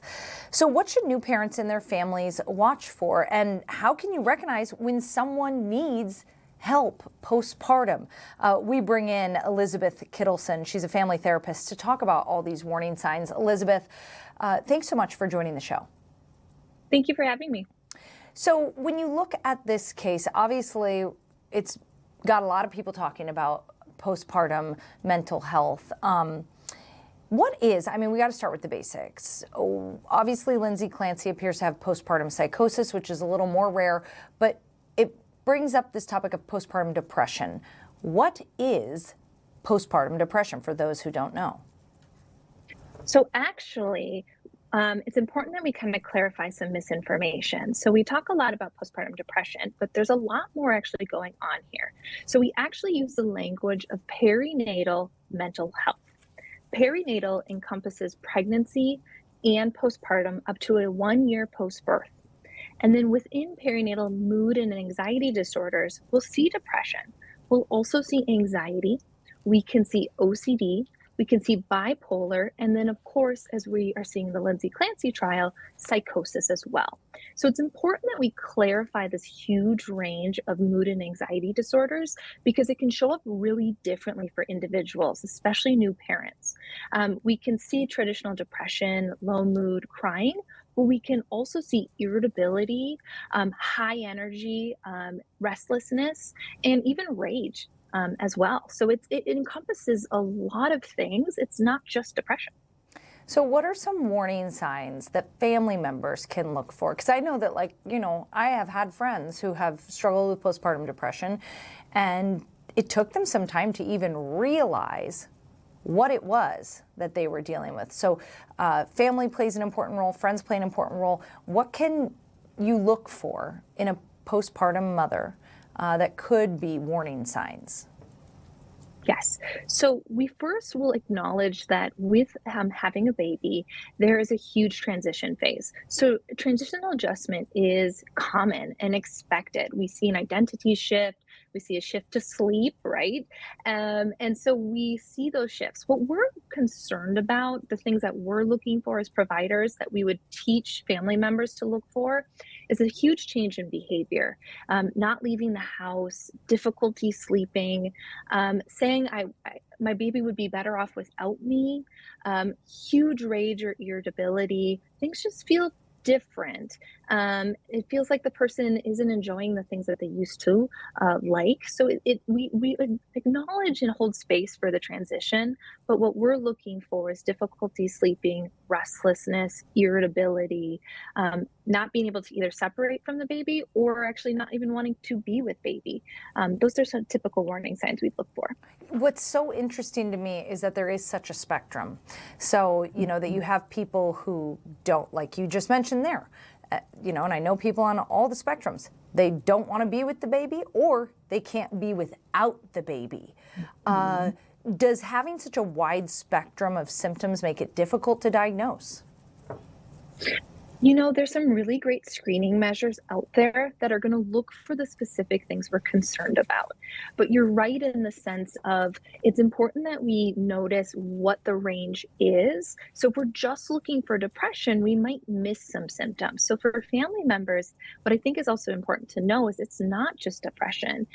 So we want people to know that it can show up as anxiety. It can show up, I don't want to be near baby. Versus depression, I don't think baby needs me right now. I can't handle this. So what I really coach my family members to be aware of is you're looking for signs of anxiety and depression, but in the pregnancy and perinatal period. Does there need to be, because, obviously in the Lindsay Clancy trial, she tragically killed, allegedly, her 3 children. Does there need to be this feeling of I want to hurt my baby, to be in that area of perinatal mental health? Does that have to be one of the symptoms? So that's typically a symptom that we'll see in the experience of psychosis. For depression and anxiety, we don't necessarily see wanting to harm baby. Sometimes for OCD, we'll have the fear of what if I drop my baby or what if something bad happens. But when we see thoughts of wanting to harm baby, thoughts of wanting to harm ourselves, that's pretty indicative of a pretty severe perinatal mental health experience. And so that's when we'd be looking at psychosis and an immediate hospitalization and care if that thought is coming up. Yeah, so tragic. We keep hearing in the Lindsay Clancy trial that she reached out for help. It was this week her mother went on the stand and read text messages from Lindsay where she was very, very obviously and saying it plainly, I need help, I don't want to be alone, will you stay with me? So she was reaching out for help, but sometimes it is hard for mothers to say that they need help. In your clinical practice, what have you found with, the difficulty with asking for help? So the 2 barriers that I often see in my practice to reaching out for help is first and foremost stigma or misunderstanding. We can see it as, why don't you love this experience? What is wrong with you? This is such a beautiful thing. So there can be shame or guilt for having a difficult time. The other thing I see is barriers. And we this is part of our conversation right now is, if I reach out, am I going to get the help I need? And so some people have been turned away or not given the right resources. So they might actually feel that reaching out isn't helpful. And that becomes a barrier in itself. So what we typically see is guilt and shame and stigma, or not getting the support we need as a barrier. And there is so much help out there. I mean, there are resources for mothers. So it's just tragic when you hear these cases. Also in the Lindsay Clancy trial, you know, how medicated she was is getting a lot of attention. What is medication's role in postpartum psychosis, postpartum depression, postpartum anxiety, the whole perinatal mental health realm? So medication can be an important aspect of the treatment team and treatment plan for individuals experiencing PMADs or perinatal mood and anxiety disorders. So it's really important that you're reaching out to or meeting with a provider who's trained in specifically medication for this period. But then if we're looking at professional help with a therapist who's also trained, because it is such a unique experience. We have so many hormonal changes, so much happening in the body that medication plays an important role. But we often encourage that if someone's going to be seeking services, that they're working with someone specifically trained in the perinatal experience so that they're going to have more training, more research, more interventions that are specific to help. With perinatal mood and anxiety disorders, they're highly treatable and they can be treated pretty well with the right resources. So somebody doesn't have to suffer for a long time. So medication is definitely part of the treatment plan and can be really helpful. If somebody's watching right now and they're hearing what you're describing and they're saying, you know, my loved one, my spouse, my friend, this sounds like this could be them. Where is the first place that they can go to seek help? So there's some really great resources in Minnesota. We are incredibly lucky. First and foremost, pediatricians and our OB care, midwives, any of those providers, primary care, have access to screen and provide resources. There's also an amazing organization in Minnesota called Postpartum Support Minnesota. And they're a nonprofit organization that helps tie in advocacy with resources. So if an individual's wanting mental health support or just to know more information, they can go to their website and access all of those resources. We're just incredibly lucky here in Minnesota that we have some really amazing people doing good work around this. Yeah, it's such a tragic case, but we so appreciate your insight. You're so well versed at this, and we really appreciate you making the time. Elizabeth Kittleson, family therapist, thanks for coming on the show.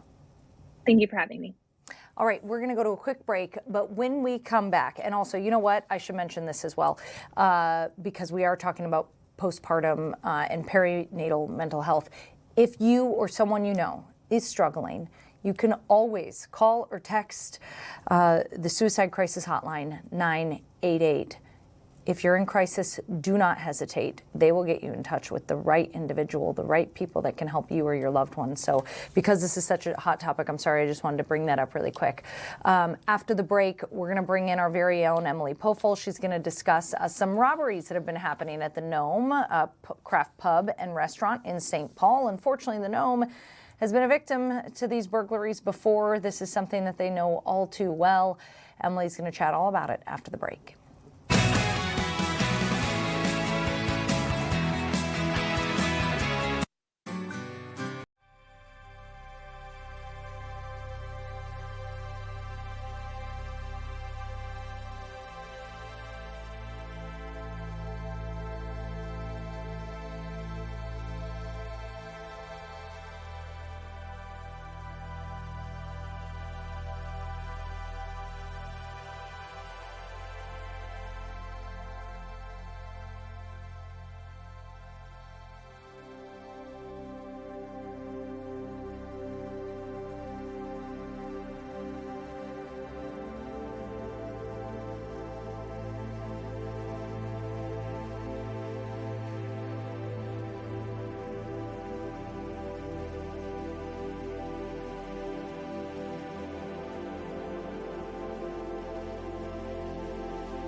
back. We brought in our very own Emily Polful because she's covering this one today, and it's an interesting talker.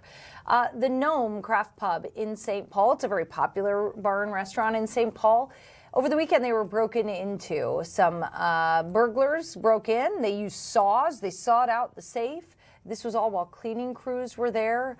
And this is not the first time that the Gnome has been burglarized. So, Emily, thanks for coming on the show to chat about this. You talked to the owner, Brian Ingram. I've interviewed Brian many times in the past because he can't seem to get a break at the Gnome. Yeah. What happened over the weekend? So it was early Sunday morning after bar close, about 4 a.m., and 2 burglars, from what we can tell on their surveillance video, broke in. They were able to get through a back window. In the surveillance video, it doesn't really look like they know where they're going, so they wander around the restaurant for a bit. If you've been there, I mean, it's multiple floors, it's pretty large. And along the way, they're busting into any locked door, which of course causes damage. And then they finally get upstairs, find a couple safes. They actually, you could see them on the video, carry one out. Then they get into one that's bolted into the ground. They bring out that saw like you mentioned and like kind of saw a hole in the side. Yeah, you can see on the video. This is when they were trying to unsuccessfully get into one of their other safes. But Brian Ingram, the owner, his big takeaway is that restaurants don't really keep cash anymore because people don't really pay with cash. So he says, why do you keep breaking into restaurants? We don't have cash. It's not worth it. Really, though, what the big cost for him is the damage to all the doors, the damage to the safes, the damage to the window. He says that's going to cost him about 20 grand. Wow. Yeah. Wow. You know, I know Brian. I've known Brian for years. He's a great guy, great community member. I mean, he fed people during COVID, no cost. He's he's wonderful. And his restaurant concepts are inspiring. Brian has faced this before. They have been broken into, you said, more than a dozen times? More than a dozen times in the past 5 years, and that's just at the Gnome. He owns a couple different restaurants. We're talking specifically at the Gnome more than a dozen times in the past 5 years. And I asked him, okay, well, what about insurance? He says that they don't file insurance claims because they don't want their premiums getting jacked up. Makes sense. And they just eat the cost of the damage every time that it happens. At what point, I don't know if you asked Brian this, at what point does he go, it's not worth it, I'm closing up the Gnome? I mean, more than a dozen break-ins over the last 5 years, that's a lot. Yeah, right. The thing is it doesn't seem like it's something that is confined to just his restaurant. Other restaurants in the area, he says, are also getting broken into. So if he packed up and moved somewhere else, it didn't seem like there would necessarily be a fix to the issue. And, you know, I did ask him and he said that he's very lucky. He's got multiple different projects that he's working on, multiple different revenue streams. But he acknowledged that this is a killer for a small business owner that owns, you know, maybe 1 or 2 places, has a couple dozen employees.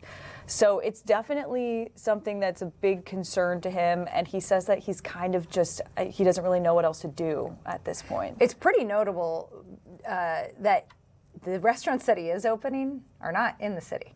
So he's doing a lot of expansion. I mean, Hope Breakfast Bar, they continue to build new locations. They're in the suburbs.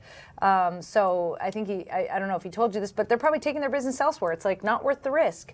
He, in 2020, 2021, 2022, kind of that time frame, he was very vocal in his criticism of the St. Paul mayor. At the time, it was Melvin Carter, saying that the police weren't doing enough to prevent these burglaries.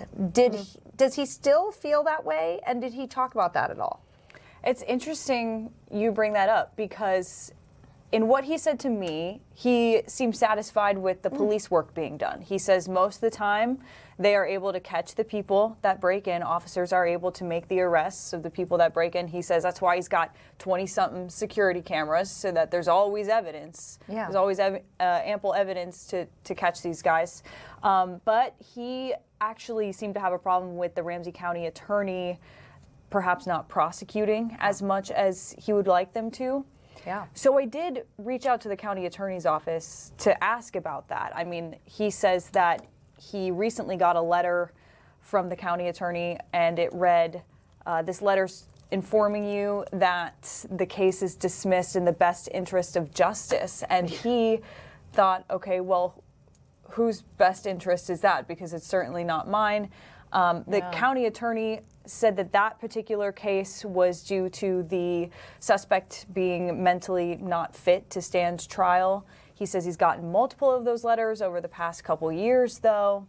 Ramsey County attorney came back and told me that since 2021, law enforcement has forwarded them 2 cases for prosecution that have to do with the Nome, and they've decided to move forward with prosecuting both of those. So there is a disconnect between what Ingram says is happening and what the county attorney says is happening. Well, and this might be maybe the last 2 they prosecuted, but back in 2021, I don't know if that was happening. So maybe they've changed their tone.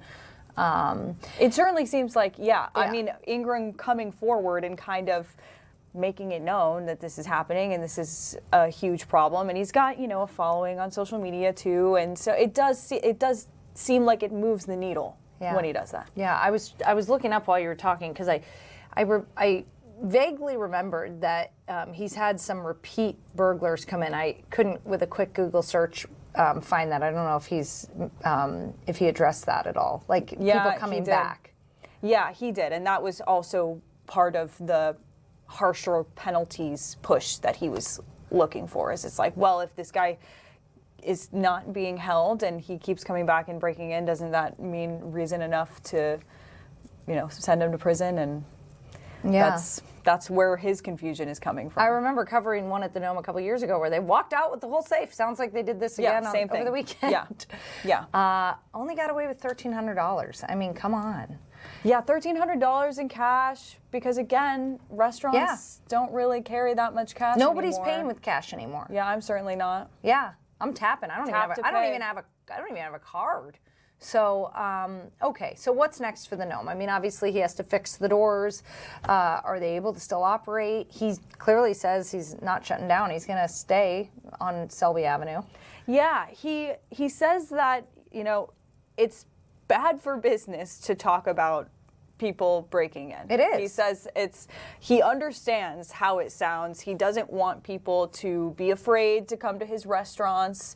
But he says if people aren't speaking out, if the restaurant owners aren't speaking out now, pretty soon there's not really going to be anything to protect, is what he says. He says that his other fellow restaurant owners that operate around him are also dealing with the same break-ins. So this is kind of his call to action, not even just to the county attorney or law enforcement, but to the community, that we have to come together to figure out a solution. And maybe also to the burglars, like, hey, we don't carry that much cash. Yeah, so, right. Like, don't waste your time. It's more so just like, how do we keep the local businesses around? Yeah. And we know that that's something that we all want to do our best at. He has gotten a lot of backlash for speaking out in the past. So, but here he is speaking out again. Emily, you're going to have your full story in your interview with Brian Ingram on our 5 o'clock news coming up in just about an hour. 6 o'clock news, not during the 5. Okay. Look out for me at 6. Yeah, or you can find the story online. That full interview with Brian Ingram will be on fox9.com. It'll also be on during the 6. Emily, thanks for coming on the show. Appreciate you. Yeah, anytime. We're going to take it to a quick break. We'll be back after this.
Thanks for joining us here on Fox 9 all day. Let's do a quick check of your headlines because we haven't done that in a while, all right? Well, Minnesota Attorney General Keith Ellison is suing Texas Governor Greg Abbott, demanding the extradition of ICE agent Christian Castro.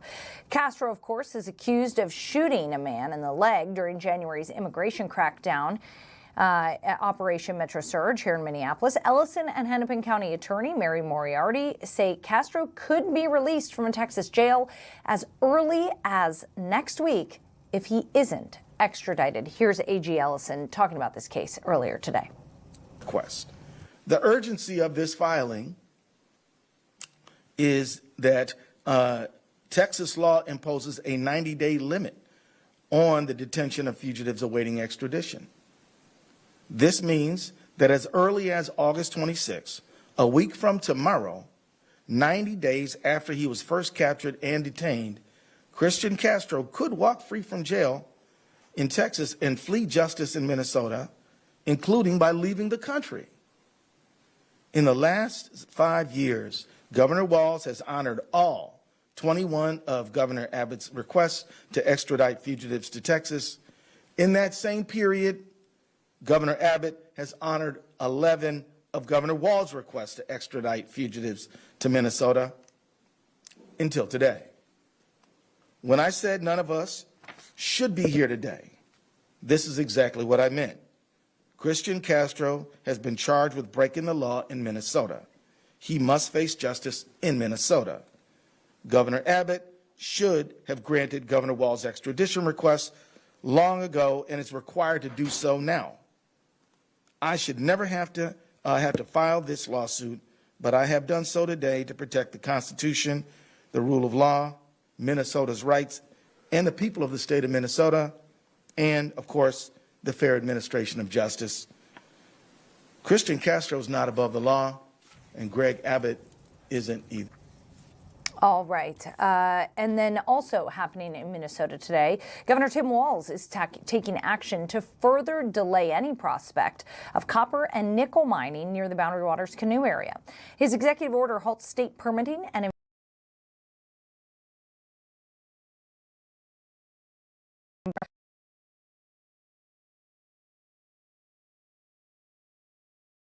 year mining ban there. That vote provided a lifeline to Twin Metals, a mining company that wants to do iron sulfide mining there. While environmental groups are obviously praising this executive order, mining supporters, including representatives in Congress and the state level up in that area, are criticizing the move. So Republicans and Democrats both speaking out against it, saying it would bring jobs to the area. A federal judge has thrown out the Trump administration's lawsuit seeking Minnesota's voter rolls. The Justice Department voter registration list, including sensitive personal information. Judge Catherine Menendez ruled that the government did not have the legal authority to demand the data. 23rd court loss in this nationwide effort. And a major federal trial got underway today that could impact the way that you consume the biggest social media platforms. 29 states accuse Meta, the company behind Facebook and Instagram, of designing the apps to be addictive and harmful to children and of illegally collecting data on children under the age of 13. The 6-week trial could bring billions in penalties and force changes to the platforms. Meta denies all these allegations. All right, beautiful August weather for us here. And our meteorologist, Erica Mrazek, has the full forecast. Hi, Erica. Hi, Courtney. Yeah, right now it's pretty quiet for the most part. I am looking at a few showers, though, and some storms off towards the south and the east. But those are going to stay out of the metro, out of the northern part of the state. So those are headed away from the region. There is still a severe thunderstorm watch on that in southeast Minnesota, but soon these storms are all going to be over towards Iowa and Wisconsin. And so no more warned storms here in our state, but over in Wisconsin, there is still a few warned storms, but again, those are headed southeast. So they're not going to be anywhere near the metro or anywhere else. So overall today, it's pretty nice right now. It started off a little bit cloudy. Currently, there's some mostly clear, partly cloudy skies, temperature up to the low to mid 80s, 83. Normally it's 81, so pretty close to the average high temperature. And then across the board, temperatures range from the 70s to the 80s. So low 70s in places like International Falls and Ely, also Bemidji. And then here in the metro, 83. Warmest spot is Red Wing at 84. And then right now, the temperatures are still pretty much right at that because it's still in the peak heating hours, basically, of your day. So expect the rest of the afternoon to stay warm, mild, and sunny. So right now, northwest breeze. It's a little bit breezy at times. A couple wind gusts today of about 20 miles an hour. But overall, breeze will be pretty quiet throughout tonight. And so those storms will exit south and east. And after that, the next best chance for a shower really isn't until Thursday for most people. So on Thursday, there is the opportunity for some of those to pack a punch too. So you want to watch out for potentially some that could have some wind, some hail with them. But that's a low end risk for Thursday. And then after that, the weekend is looking really nice. So the weekend right now, lots of sunshine, a few passing clouds, but overall really mild. And then for those temperatures, Courtney, those will be mostly in the 80s, mid to low 80s the next couple of days. Right, Erica, we love this August forecast. It's a little cooler, but still feels like summer. Right. I do have a bone to pick with the water temperature right now, though, because I have noticed that the water temperature in the last couple of weeks has really started to dip. Yeah. I prefer the bath water. I prefer the bath water. Yeah, especially if it's a windy day. You don't want like cold water. Well, I'm in the phase where like I'm having to be in the water with the kids, and so I've only been in the water twice. You gotta fix that, Erica. Yeah, I still have. You're in August Minnesota isn't now. over yet. August isn't over yet, so That's I still true. have the rest of this month. And technically, summer isn't until like mid to late September.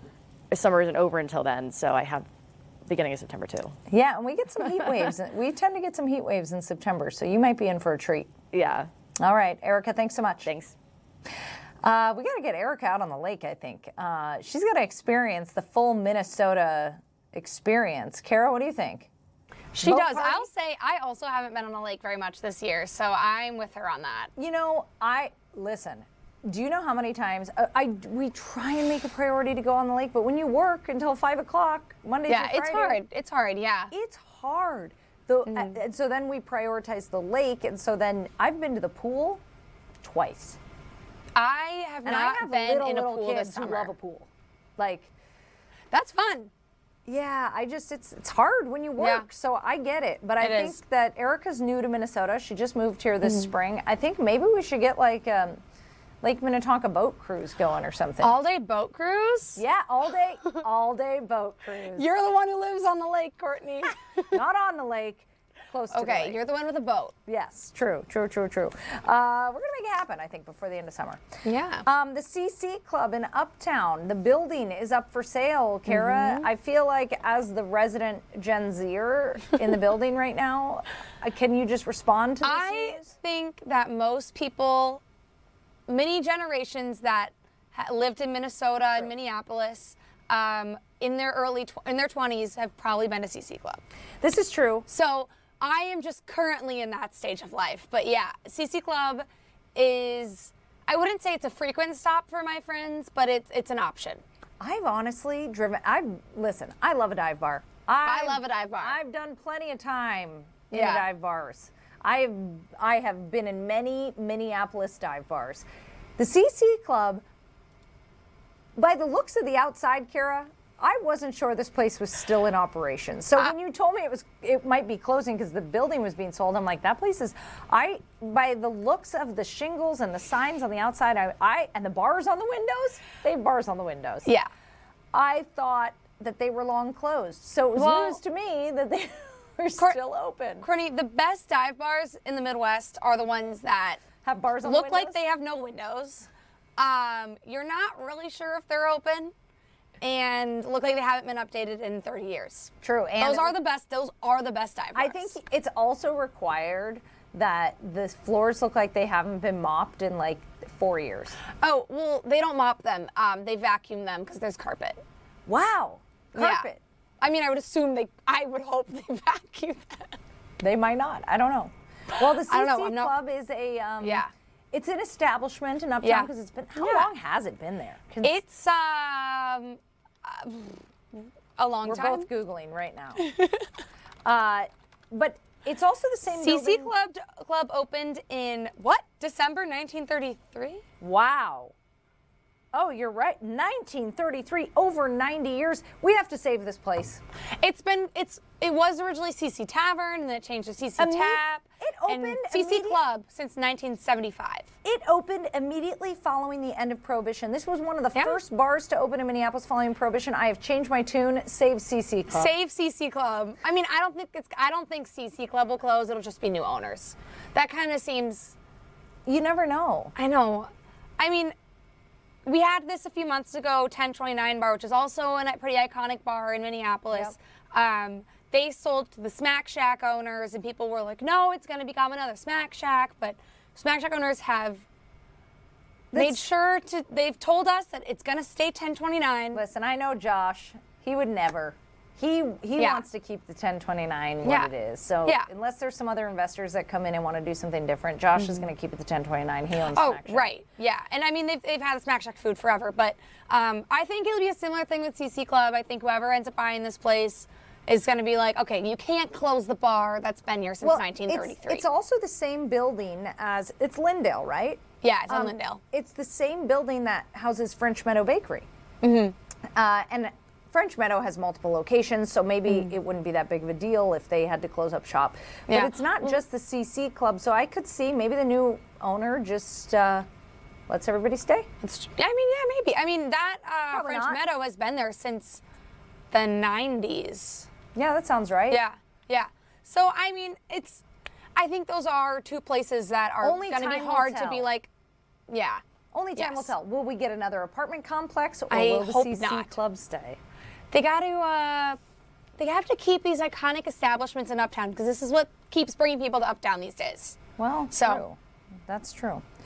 All right, we're going to go to a quick break. After this break, we're going to talk to someone with the Friends of the Boundary Waters all about this executive order that Governor Tim Walz signed this morning that further delays any prospect of copper and nickel mining near the Boundary Waters. We're going to have that conversation after the break.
All right, welcome back. Governor Tim Walz has signed an executive order that halts state permitting and environmental reviews for non-ferrous mining near the Boundary Waters canoe area. This is news that Friends of the Boundary Waters Wilderness is celebrating. Chris Knopp joins me now. Chris, thanks for coming on the show. Grace, thank you so much for having me, Courtney. Thanks so much. Yeah. So just your reaction. I think that you expected that Governor Walz would do this, but your reaction to the news today. You know, this is truly a great day for Minnesota. It's a great day for everyone who loves the Boundary Waters. And what Governor Walz has done is take the first tangible step to protecting the Boundary Waters at the state level in decades. And so thank you to Governor Walz, but most of all, thank you to all the thousands upon thousands of people from Minnesota and across the country that have stood up for the Boundary Waters this year and said, this is worth fighting for. This is worth protecting. And so this is a victory for everyone across the country who loves the Boundary Waters. So this all comes after Congress lifted a 20-year mining ban there just 4 months ago. That vote was largely on party lines. There was a lot of concern at that time. I wonder, with this executive order, is there any potential that it could be overturned by the Trump administration, or how does that work? Sure. Minnesota has been standing up to the Trump administration, certainly for this last year here. And this is another example of Minnesotans standing up for one another here.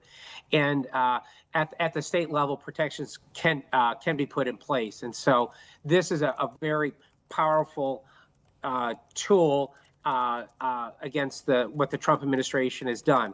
And so we have both federal land and state land, and these mining projects require state land in order to go forward. And so what this is saying is that, look, as putting this puzzle piece together where you need the state lands, these pieces are not going to be part of that destructive puzzle, that we in Minnesota will stand up for the Boundary Waters and not let foreign mining conglomerates come and do it here at a place where it doesn't make sense and will permanently pollute the Boundary Waters. So Twin Metals is the mining company that wants to dig an iron sulfide mine up there. They responded to this executive order today, saying that the Minnesota Department of Natural Resources concluded previously that existing state water regulations were robust enough to manage a copper nickel mine. Respond to that. Sure. Copper nickel sulfide mining has never been done in Minnesota, and that path of pollution, you can see on the map behind me, the pink wave behind there. That's the path of pollution that the Chilean-owned Twin Metals mining company would force upon Minnesota here, and so this is an issue that has been long debated in Minnesota, and no, we have not determined that copper nickel sulfide mining is safe. As I mentioned, it has never been done in Minnesota. It is much different than traditional taconite mining. And so how it's different is that this type of mining releases sulfuric acid. So there's actually sulfide in the ore. That's why it's called copper nickel sulfide mining. Taconite mining is much different. We've had representatives from that area, both Democrat and Republicans, speak out against this executive order, saying that, mining there would bring plenty of much needed jobs to the area. How do you respond to that? Sure. There are two major responses. Mining is a highly automated industry, and we will not have the jobs that bring an economic renaissance to Northeast Minnesota. Instead, what should be done is that we should have a comprehensive economic package, much like we have for Rochester, for the Medical Destination Center, where we make a profound public-private investment for the long term for the communities in Northeast Minnesota. It is very legitimate to want good paying long-term jobs, and so that need is legitimate. But what they're selling is a fantasy. You will not have long-term jobs. This will be a short duration, and with automation, you will simply not have the jobs that are needed. Instead, we should invest in small businesses that are locally grown here in Minnesota and grow over time, and invest in the community and stay in the community for generations. And certainly there are a lot of outfitters that depend on the Boundary Waters and camping and canoeing to stay in business, as we learned through the wildfires that have been raging up there. I want to talk about the history of mining up there, because the Iron Range, of course, is called the Iron Range because of the history of iron ore mining in northern Minnesota. So I think, the everyday person watching this might say, Well, they've been mining in northern Minnesota up there by the Boundary Waters forever. Why is this different than iron ore mining? And why is there more concern with this copper nickel mining than there was with the iron ore industry? Sure, Courtney, what you have here are two very different types of mining. With taconite or iron ore mining, when it's done, you can swim in an old iron pit because you don't create sulfuric acid. But what you have with copper nickel sulfide mining, you have sulfide in the ore. And so when you crush that up, the amount of copper nickel, it's not like 50% of the rock or 25% of the rock or even 1% of the rock. It's like less than 0.5% of the rock. So you have 99.5% waste. And out of that waste, when the sulfide comes in contact with water, you create sulfuric acid. That's battery acid. And so that's how it's different.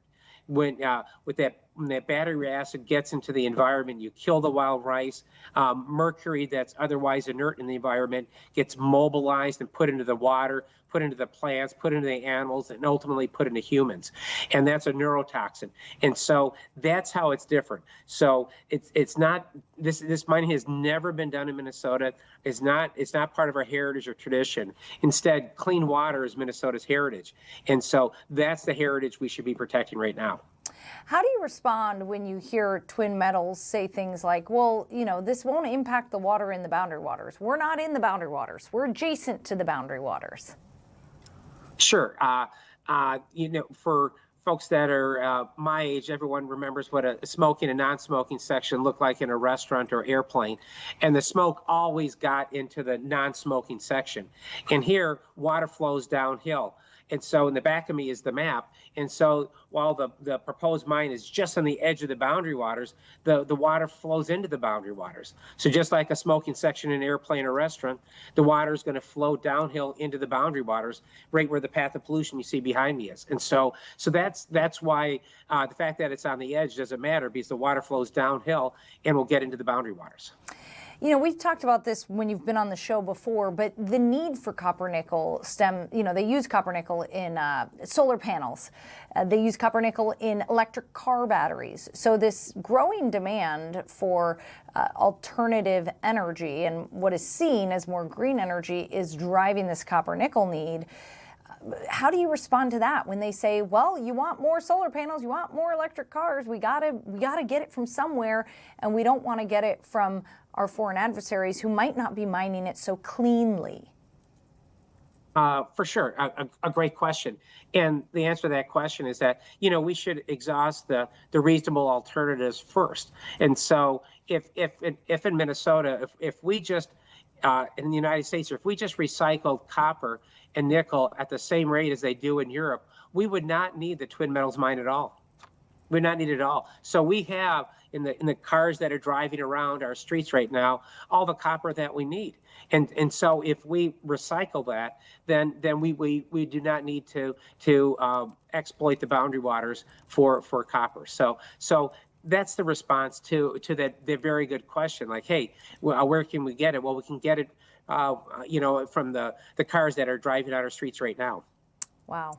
I so appreciate you for joining the show. It's an important conversation. And of course, big news today with the governor signing that executive order. So, Chris Knopp, thanks for coming on. Thank you so much, Courtney. Thank you for having me. Yes, absolutely. That was Chris Knopp with Friends of the Boundary Waters Wilderness responding to the executive order signed by Governor Tim Walz today that will halt the prospect of copper and nickel mining, non-ferrous mining, near the Boundary Waters. We actually have that sound from the governor ready to go. So he spoke earlier today in northern Minnesota, addressing this move and why he believes it's so important to protect the Boundary Waters. Let's take a listen to what he had to say. About a decade ago, a writer for the New York Times came to Minnesota with the specific mission of visiting the Boundary Waters. And here's how he described a moment in time at Rebecca Falls. Chickadees, white-throated sparrows, finches, grosbeaks, and loons called out. A bald eagle glided overhead as an osprey crashed into the water about 100 yards away. The lake was layered with sweet flag, sedge, lilies, horehound, bulrush, and buckbean. The air smelled like stagnant water, rotting wood, pine, and sweet columbine. Wild licorice, fireweed, hawkweed, bastard toadflax, and little leaf pussy toes created a carpet under your feet. Thin green marsh ferns circled lakes alongside moonwort, rattlesnake fern, and horsetail. Marveling at the sensory overload, the writer chalked it up to, I quote, 10 millennium of photosynthesis and a century of legislation. That's the alchemy of the Boundary Waters. The perfect place exists because of God's plan and the decision of mortals to protect it. Each generation has done its part, knowing that although these waters feel eternal when you're there, they are not invulnerable. Once the majesty of the Boundary Waters is gone, no corporation, no government, and no act of God will bring it back. And yet for decades now, international mining corporations have eyed the Rainy River Headwaters watershed as a potential site for a copper nickel mine. And for years, we've been in a battle over the future of the Boundary Waters. Minnesotans have watched nervously as lawmakers and regulators have wrestled over whether or not to allow this beautiful place to be spoiled. Well, I'm proud today to tell you that uncertainty ends today. This morning, I'm using the executive authority that is granted to me as governor to put an end to the Trump administration's relentless attacks on the sanctity of the Boundary Waters.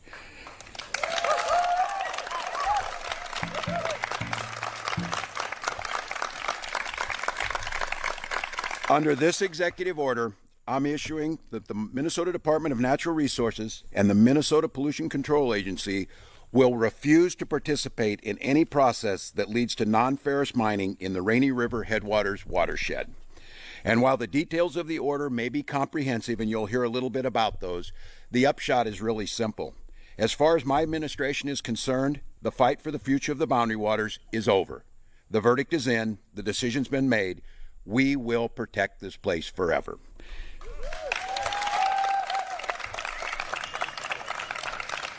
All right, that was Governor Tim Walz announcing his executive order to protect the Boundary Waters from potential mining. We are going to take a quick break, right? I can't remember if we're going to do Erica first. Okay, we're going to take a quick break. They're talking to me in my ear. The voices in my head are getting to me again. We're going to take a quick break. When we get back, we'll check in with Erica Mrazek with your full weather forecast. Stay right there.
Welcome back. Thanks for joining us. Some lovely weather outside today. Still a little bit of cloud cover, but I hear there's really nice weather on the horizon for tomorrow. Erica Mrazek joins us now to talk all about it. Hi, Erica. Hey, Courtney. There is nice weather coming tomorrow. Right now, it's starting to get pretty mild. There were some showers and storms in the southeastern part of the state, but those are starting to move further south and east, so they're going to be out of the area pretty soon.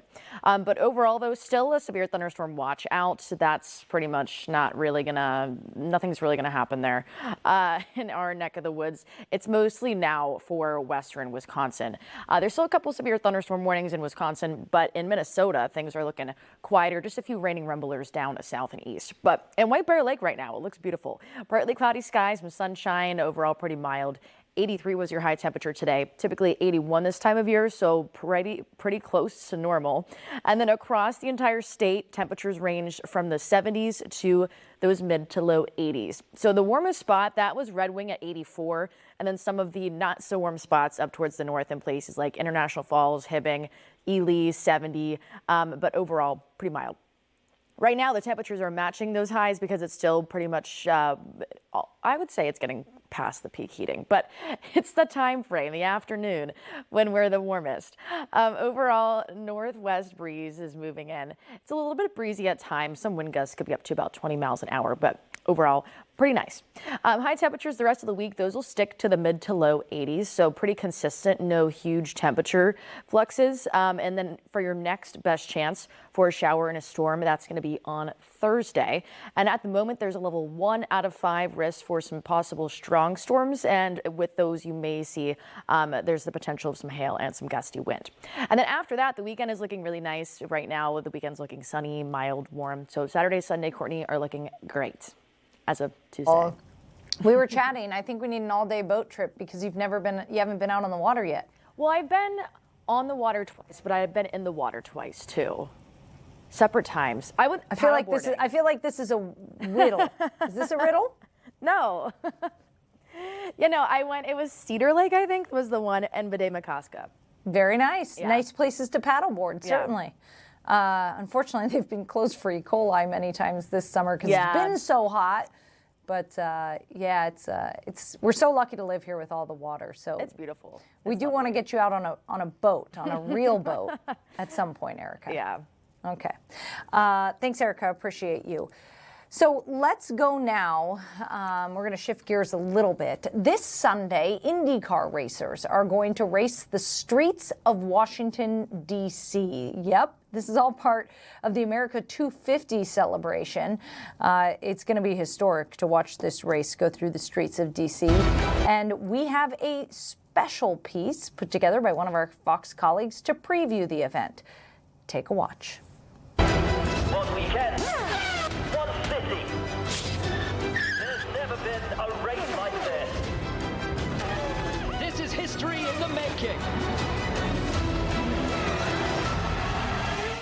The Freedom 250 Grand Prix takes over the streets of our nation's capital this Sunday, the first auto race ever held in Washington, D.C. 1 million fans are expected along the National Mall, watching drivers hit nearly 190 miles an hour down Pennsylvania Avenue. It's all in celebration of America's 250th anniversary, and you'll be hearing a familiar voice from the world of motorsport. Will Buxton of Fox Sports has the call, play-by-play, turn by turn, and he joins me now. Will, great to see you on this exciting week. It is an exciting week. We can't wait. I mean, it just feels...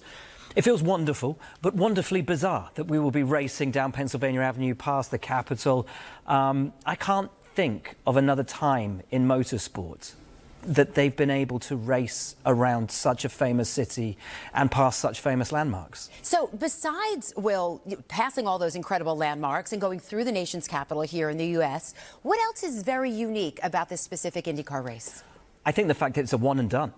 This is the only opportunity that the drivers, that the teams, that the fans will have to see these cars racing around Washington, D.C., and all to celebrate America's 250th anniversary, as you said. It's just going to be, I think, a huge celebration of America, but also of motorsport. There's a great stat that I found out the other day. America's had auto racing since 1895. It was the very first auto race in America was in 1895, which means that for more than half of this great nation's history, auto racing has been part of the culture. And now this particular circuit was extended from originally 125 laps to 147 laps in order to be a true 250 miles. Exactly. So how does that distance impact the strategy? Massively. Okay. Massively. If you look at the race we've just had this past weekend, another new circuit, it was in Markham, Ontario. Absolute chaos, total carnage. And that can often spring up when you visit a new track on which you have no data, no understanding. The drivers have never been there.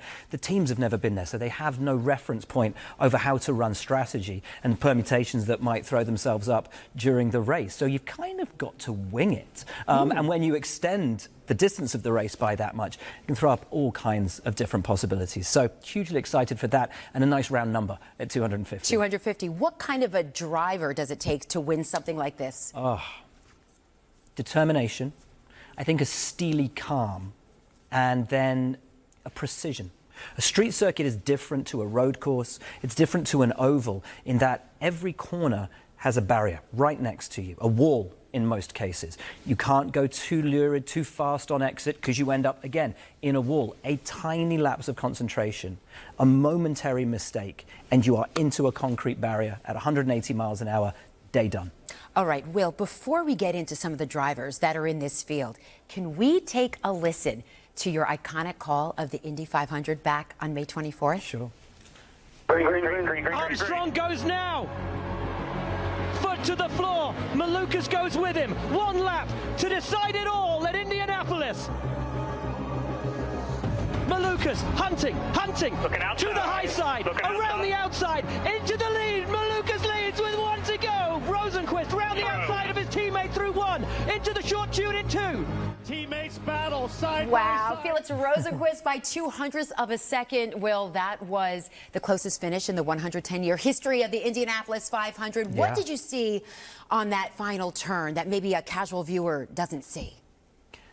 Guts, determination, and just at that moment that Rosenquist started to go high, something in the back of my head said, he's got a chance. He's got a shot. And I think that's when I shouted, it's not over yet, because for any other Indy 500, it might have been over by then. Malukas looked like he had an unassailable lead, but there was just something about Rosenquist. And his story coming into the month was so wonderful. His wife gave birth to their first child 2 weeks before the race, and he got to hold his first child and the Borg-Warner trophy for the first time within 14 days of one another. It was a beautiful moment.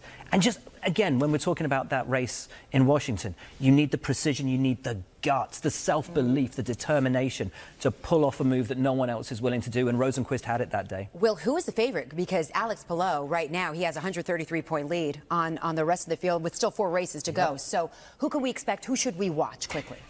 Any weekend, we say Alex Palou because he's the best of the best, and he's the guy that everybody has their eyes on to try and beat. But again, last weekend, a new circuit, Alex Palou crashed in qualifying on a brand new track. Didn't finish on the podium last weekend. So he is human, he is beatable. We look to drivers that we would normally say are street race specialists. So America's Kyle Kirkwood, I think, is a fantastic shot for the win in Washington, D.C. on home soil. And what about David Malukas? Young driver, races for Penske. He has never won an IndyCar race yet in his career. What a story it would be if he was to get his first ever IndyCar win at the Freedom 250. Wow, well, I'm excited, and you don't want to miss the Freedom 250 Grand Prix. It is this Sunday. Pre-race coverage starts at 11:30 a.m. Eastern on your local Fox station, and the green flag waves at 1 p.m. Eastern. Will Buxton, we will be watching. Thank you so much for stopping by. Absolute pleasure. All right, you just heard her say it there, but coverage of that Indy race starts at 10:30 a.m. our time with the pre-race coverage, and then the race kicks off at noon. You can find it all here on Fox 9. We're going to take a quick break. We'll be back after this.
back. Thanks for joining us in a segment that we like to call, Wait, What's Happening? Where we take a look at videos that are trending on social media and chit-chat about them here live on the air.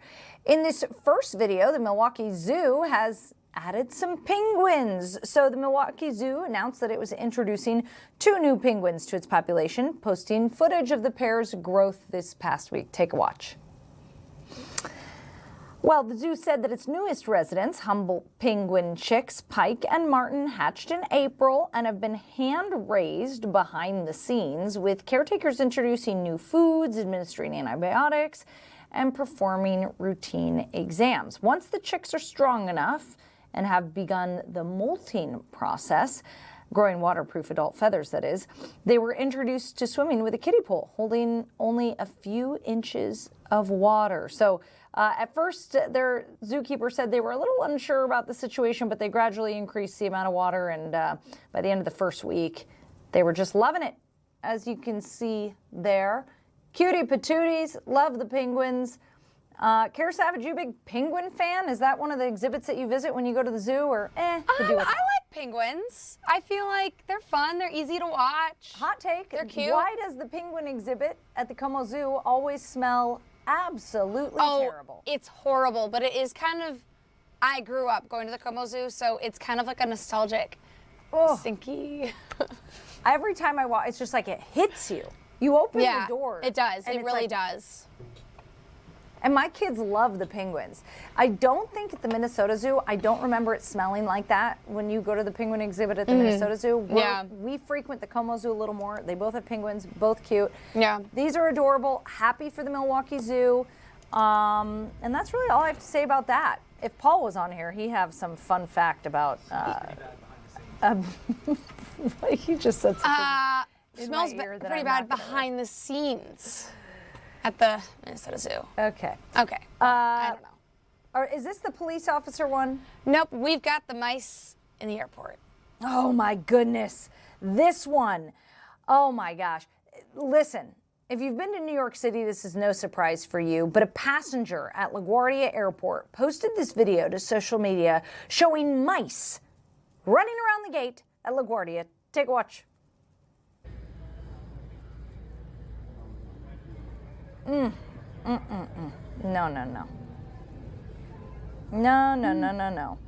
I mean, that's gross, but I mean, there are mice in the airport. Like, that's not. I was looking Is for. that a shocker? I was looking for the script Oh, on it's this, kinda and apparently cute. I don't have it, so that's It's fine. kind of cute. It's not cute, Kara. LaGuardia, by the way, has just undergone like that mouse just got real but look close. look at the zoom. Like, he's kind of cute. Just don't look at the tail.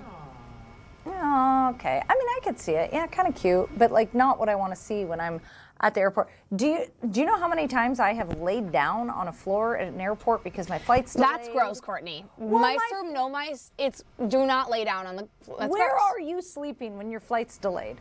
So that's. Because most I'm not airports, gonna finish that sentence.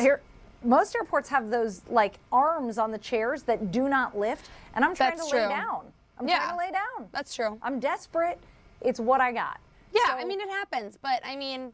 could you imagine if someone was taking a little nap? And LaGuardia just underwent this massive renovation. Like, Yeah, it does look. that's brutal. It does look beautiful. I've flown through that airport so many times. It looks beautiful, but apparently, you just can't rid of the rodent problem in New York. No. Have you ever ridden the subway in New York? Yes. Yeah. And the I mean, rats are the size of possums. they're huge. Have you ever been to Paris? I have. But Have never you seen the a rat. rats in Paris? Have not. Oh, at night they'll like come out of these holes in the ground and run across in front of you, and they're massive. Yeah, they're like the New York rats. Yeah, they are. Yeah. It's all these old cities with old underground sewer systems, Yeah. and these rats just grow to be the size of possums. So honestly, I'm just happy to see LaGuardia doesn't have rats. I mean, they probably do somewhere. They probably do. But mice. I mean, mice are a little more tolerable. I mean, and I feel like anyone who's ever worked in a restaurant or worked in a place like that, it's like, unfortunately, there are going to be mice at times, and you have to be pretty oblivious to think that they're not going to be in these like establishments. I have a very short story, and I promise it's going to be short.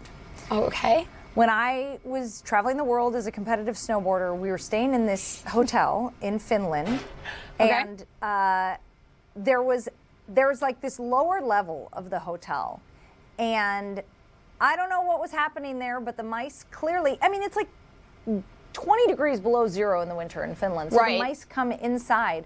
Yeah, and they're cold. Every time I was walking the hallway, a mouse was running up and down the hallway. One of my teammates just goes, "Oh, stomp." Oh, you know, I had that. Stomped right on the mouse. See, I've experienced people who do that too, and Take that's care of it real crazy quick. to me. That's crazy to me. I was shook because I don't want a mouse in my hotel, but I also feel like we could euthanize them civilly. Yeah. I mean, I had a similar experience. I was working at a restaurant, and I was like, "Oh my God, there's a mouse!" and I screamed, and one of the cooks just like, smashed it's done. And that's that. Don't say the name of the restaurant. Oh, I'm not. We don't want we don't want the health and food No, department coming after no. them. I worked at multiple restaurants, so you'll never know. You'll never know which one. All right. Thanks, Kara. Appreciate it. That's the segment that we like to call Wait, What's Happening? And tomorrow I'm sure we'll have more animal videos because they love to do that to me. Animal videos galore. We're going to take a quick break. We'll be back after this.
Welcome back to All Day Live. I'm Courtney Godfrey. Thanks for joining us on this Tuesday afternoon. As we wrap up the show here, there's a few things that we want to touch on yet again. Over the weekend, the Wisconsin State Fair was wrapping up. So it was the last day of the Wisconsin State Fair, and there was a lot of violence that erupted. 7 people were arrested. A police officer was injured as violence erupted at the Wisconsin State Fair Sunday night. Kara Savage, this is an interesting one. As we talk about Minnesota and the Attorney General's office, in conjunction with Ramsey County authorities, filing an injunction to try and block known gang members from entering the Minnesota State Fair when it starts in like 10 days. Yeah. And this has been a problem for many years of people in Midway acting out in fights. I believe gunshots. Yes. Yep. There was a shooting. I think last year we had a shooting. 2 years ago, I know for sure. I'm not sure about last year. So when I've interviewed the sheriff about this, the Ramsey County sheriff about this, he has told me that, you know, even when they try and block people from going in, they jump the fences, they throw guns over the fences, And I guess the state fair is just a place where these gangs can meet up. It's become a problem. And I know for our family, it's scary because we make sure that we're out of there when it gets dark. And I think that's sad because I think that there's like a magic that unfolds. Yeah, at there's the fireworks, and there's usually live music until like at least 10 o'clock. Yeah, and it's unfortunate that some bad actors have ruined that for people. So hate to see that news today out of Milwaukee that 7 people were arrested. I'm glad that arrests were able to be made. I do not have any information about whether charges have been filed as of yet. They have said that there are no serious injuries, so that's at least good news. Yeah, it seemed like it was like fights that broke out. Right, yeah, I know one police officer was hit. But not seriously injured. Everything has all been minor. So that's Let's just hope that the Minnesota State Fair can go off without any I of this agree. nonsense. Yes. Because it's a family event. Let's keep it a family event. Yes. If you want to cause trouble, go do it somewhere else. Agreed. What else do we got? 70% of teens now are using AI to complete their schoolwork. I mean, to this, Kara, I say, yeah, no duh. This didn't really surprise me much at all. No, and I mean, it's one of those things where it's like when you're 15, you're a teenager, and you have access to something that can easily hand you your homework, like, why wouldn't you almost? It's not like why wouldn't you, but I think a lot of young students, they're like, well, I can do this, so I'm going to. This saves me this much time. I have all these things going on. I think it can be used as a great tool. Right. So, like, I use it every single day to prepare for this show because we're doing a live unscripted show for 3 hours. I talk to ChatGPT all the time. You can put in parameters, so it's like, hey, only check reputable news sources, all that. And so I use it as like a double check. Hey, who said this? Hey, who's, whatever. So it's a good resource, and I think it can be a great tool. What I don't want to see is kids, instead of like actually doing the math equation, they're like, oh, let me just have ChatGPT do the math equation. Like, yeah, that's the problem is. Can we somehow turn that feature off for our teenagers? I don't know, but and I mean, when I was in school, there were some websites that you could like search through, like photo math and all these things, and you could like kind of maybe get a lead, something could help you out, but it wasn't ever like, here is exactly what you need.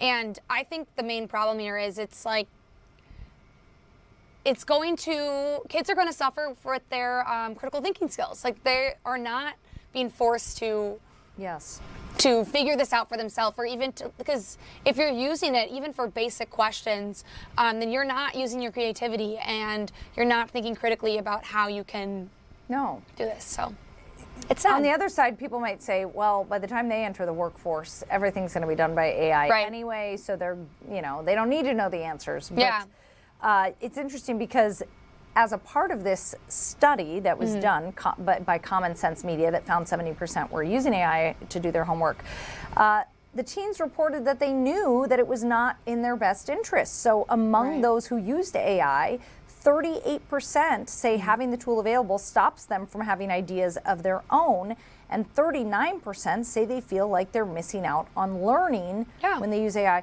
to complete assignments. So they're like, I know it's bad, but my frontal lobe is not fully developed, so it's here. And it's also, it's like, I know it's bad, but it's right here, and I would like to go and hang out with my friends and do whatever. I just want to get this done with. Like, and it's not like they're completely naive to the fact that they're not getting anything out of this. Yep. It's just, it's there, they can use it, they're gonna use it.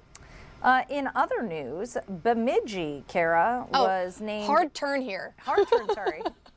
Hard right turn, sorry. You know what? We've said enough about the AI. I agree. We've got 2 minutes left of the show. Top Something 25 Hallmark merriest towns. Bemidji. Yeah. Who knew? I know. Are you a big Hallmark person? Not really. Oh, okay. There was no, it wasn't last winter. A couple winters ago, there was that Lindsay Lohan Netflix Christmas movie. Yeah, that was It was very Hallmarky. Yeah. Netflix has really, really gone all in on the Hallmark-y. They have. During the holidays, they Yeah. have. And that was a good one. And I watch all of them. The Lindsay Lohan one was good. Yeah, it was. I liked that one. I don't remember what it's called. It was like her big comeback, let me tell you. It was kind of like her first time back in something. Yes, I think. I liked it. It was a good movie. But back to Bemidji. I had no idea that Bemidji was Hallmark. I could see that. What does this even mean? I feel like they hone it. They've got. I don't know. Maybe they probably decorate well for downtown Bemidji, I'm sure, as a bunch of Christmas lights and with the snow. It's got that Hallmark vibe. And I know a lot of Hallmark movies have been filmed in Minnesota. Well, it says that the grand prize title, so they're in the top 25. Okay. If they are named number one and they win the title of the Hallmark Channel Merriest Christmas Town, they will get the chance to serve as a filming location for an upcoming Hallmark movie. I mean, I think Bemidji would be a perfect spot for that. We should have put the link up on the page of where people can vote. So I guess people can vote through September 4th. So we're running out of time, people, if you want to vote for Bemidji. Can someone from Bemidji chime in and email me and tell me what makes Bemidji so Christmassy? I'm sure it's like the log cabin, snow vibe. So Our Night We Light, a festive annual kickoff event featuring illuminated holiday floats and Santa's arrival, draws over 10,000 spectators. So I guess Bemidji has it all going on. And then they're home to unique festive sites, including the Midwest's largest Christmas pixel tree and a massive pixel gift box. So Bemidji in the Christmas spirit. Love it. Love it. That's awesome. I mean, I would watch that. I would watch any Hallmark Christmas movie. It would be a great location for a Hallmark movie, but Yeah, I it think would that's be. our time. So maybe we can talk more about this tomorrow. We're going to send it over to the 5 o'clock news. Randy and Simone are live at Target Field. Have a great day.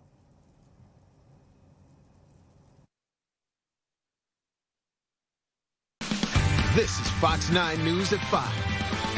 Hi, everyone. Thanks so much for joining us here at 5 o'clock. It's great to be with you. I'm Simone Woolridge. We are following several big stories today, and here's a look at a few of them. A cross-country legal showdown.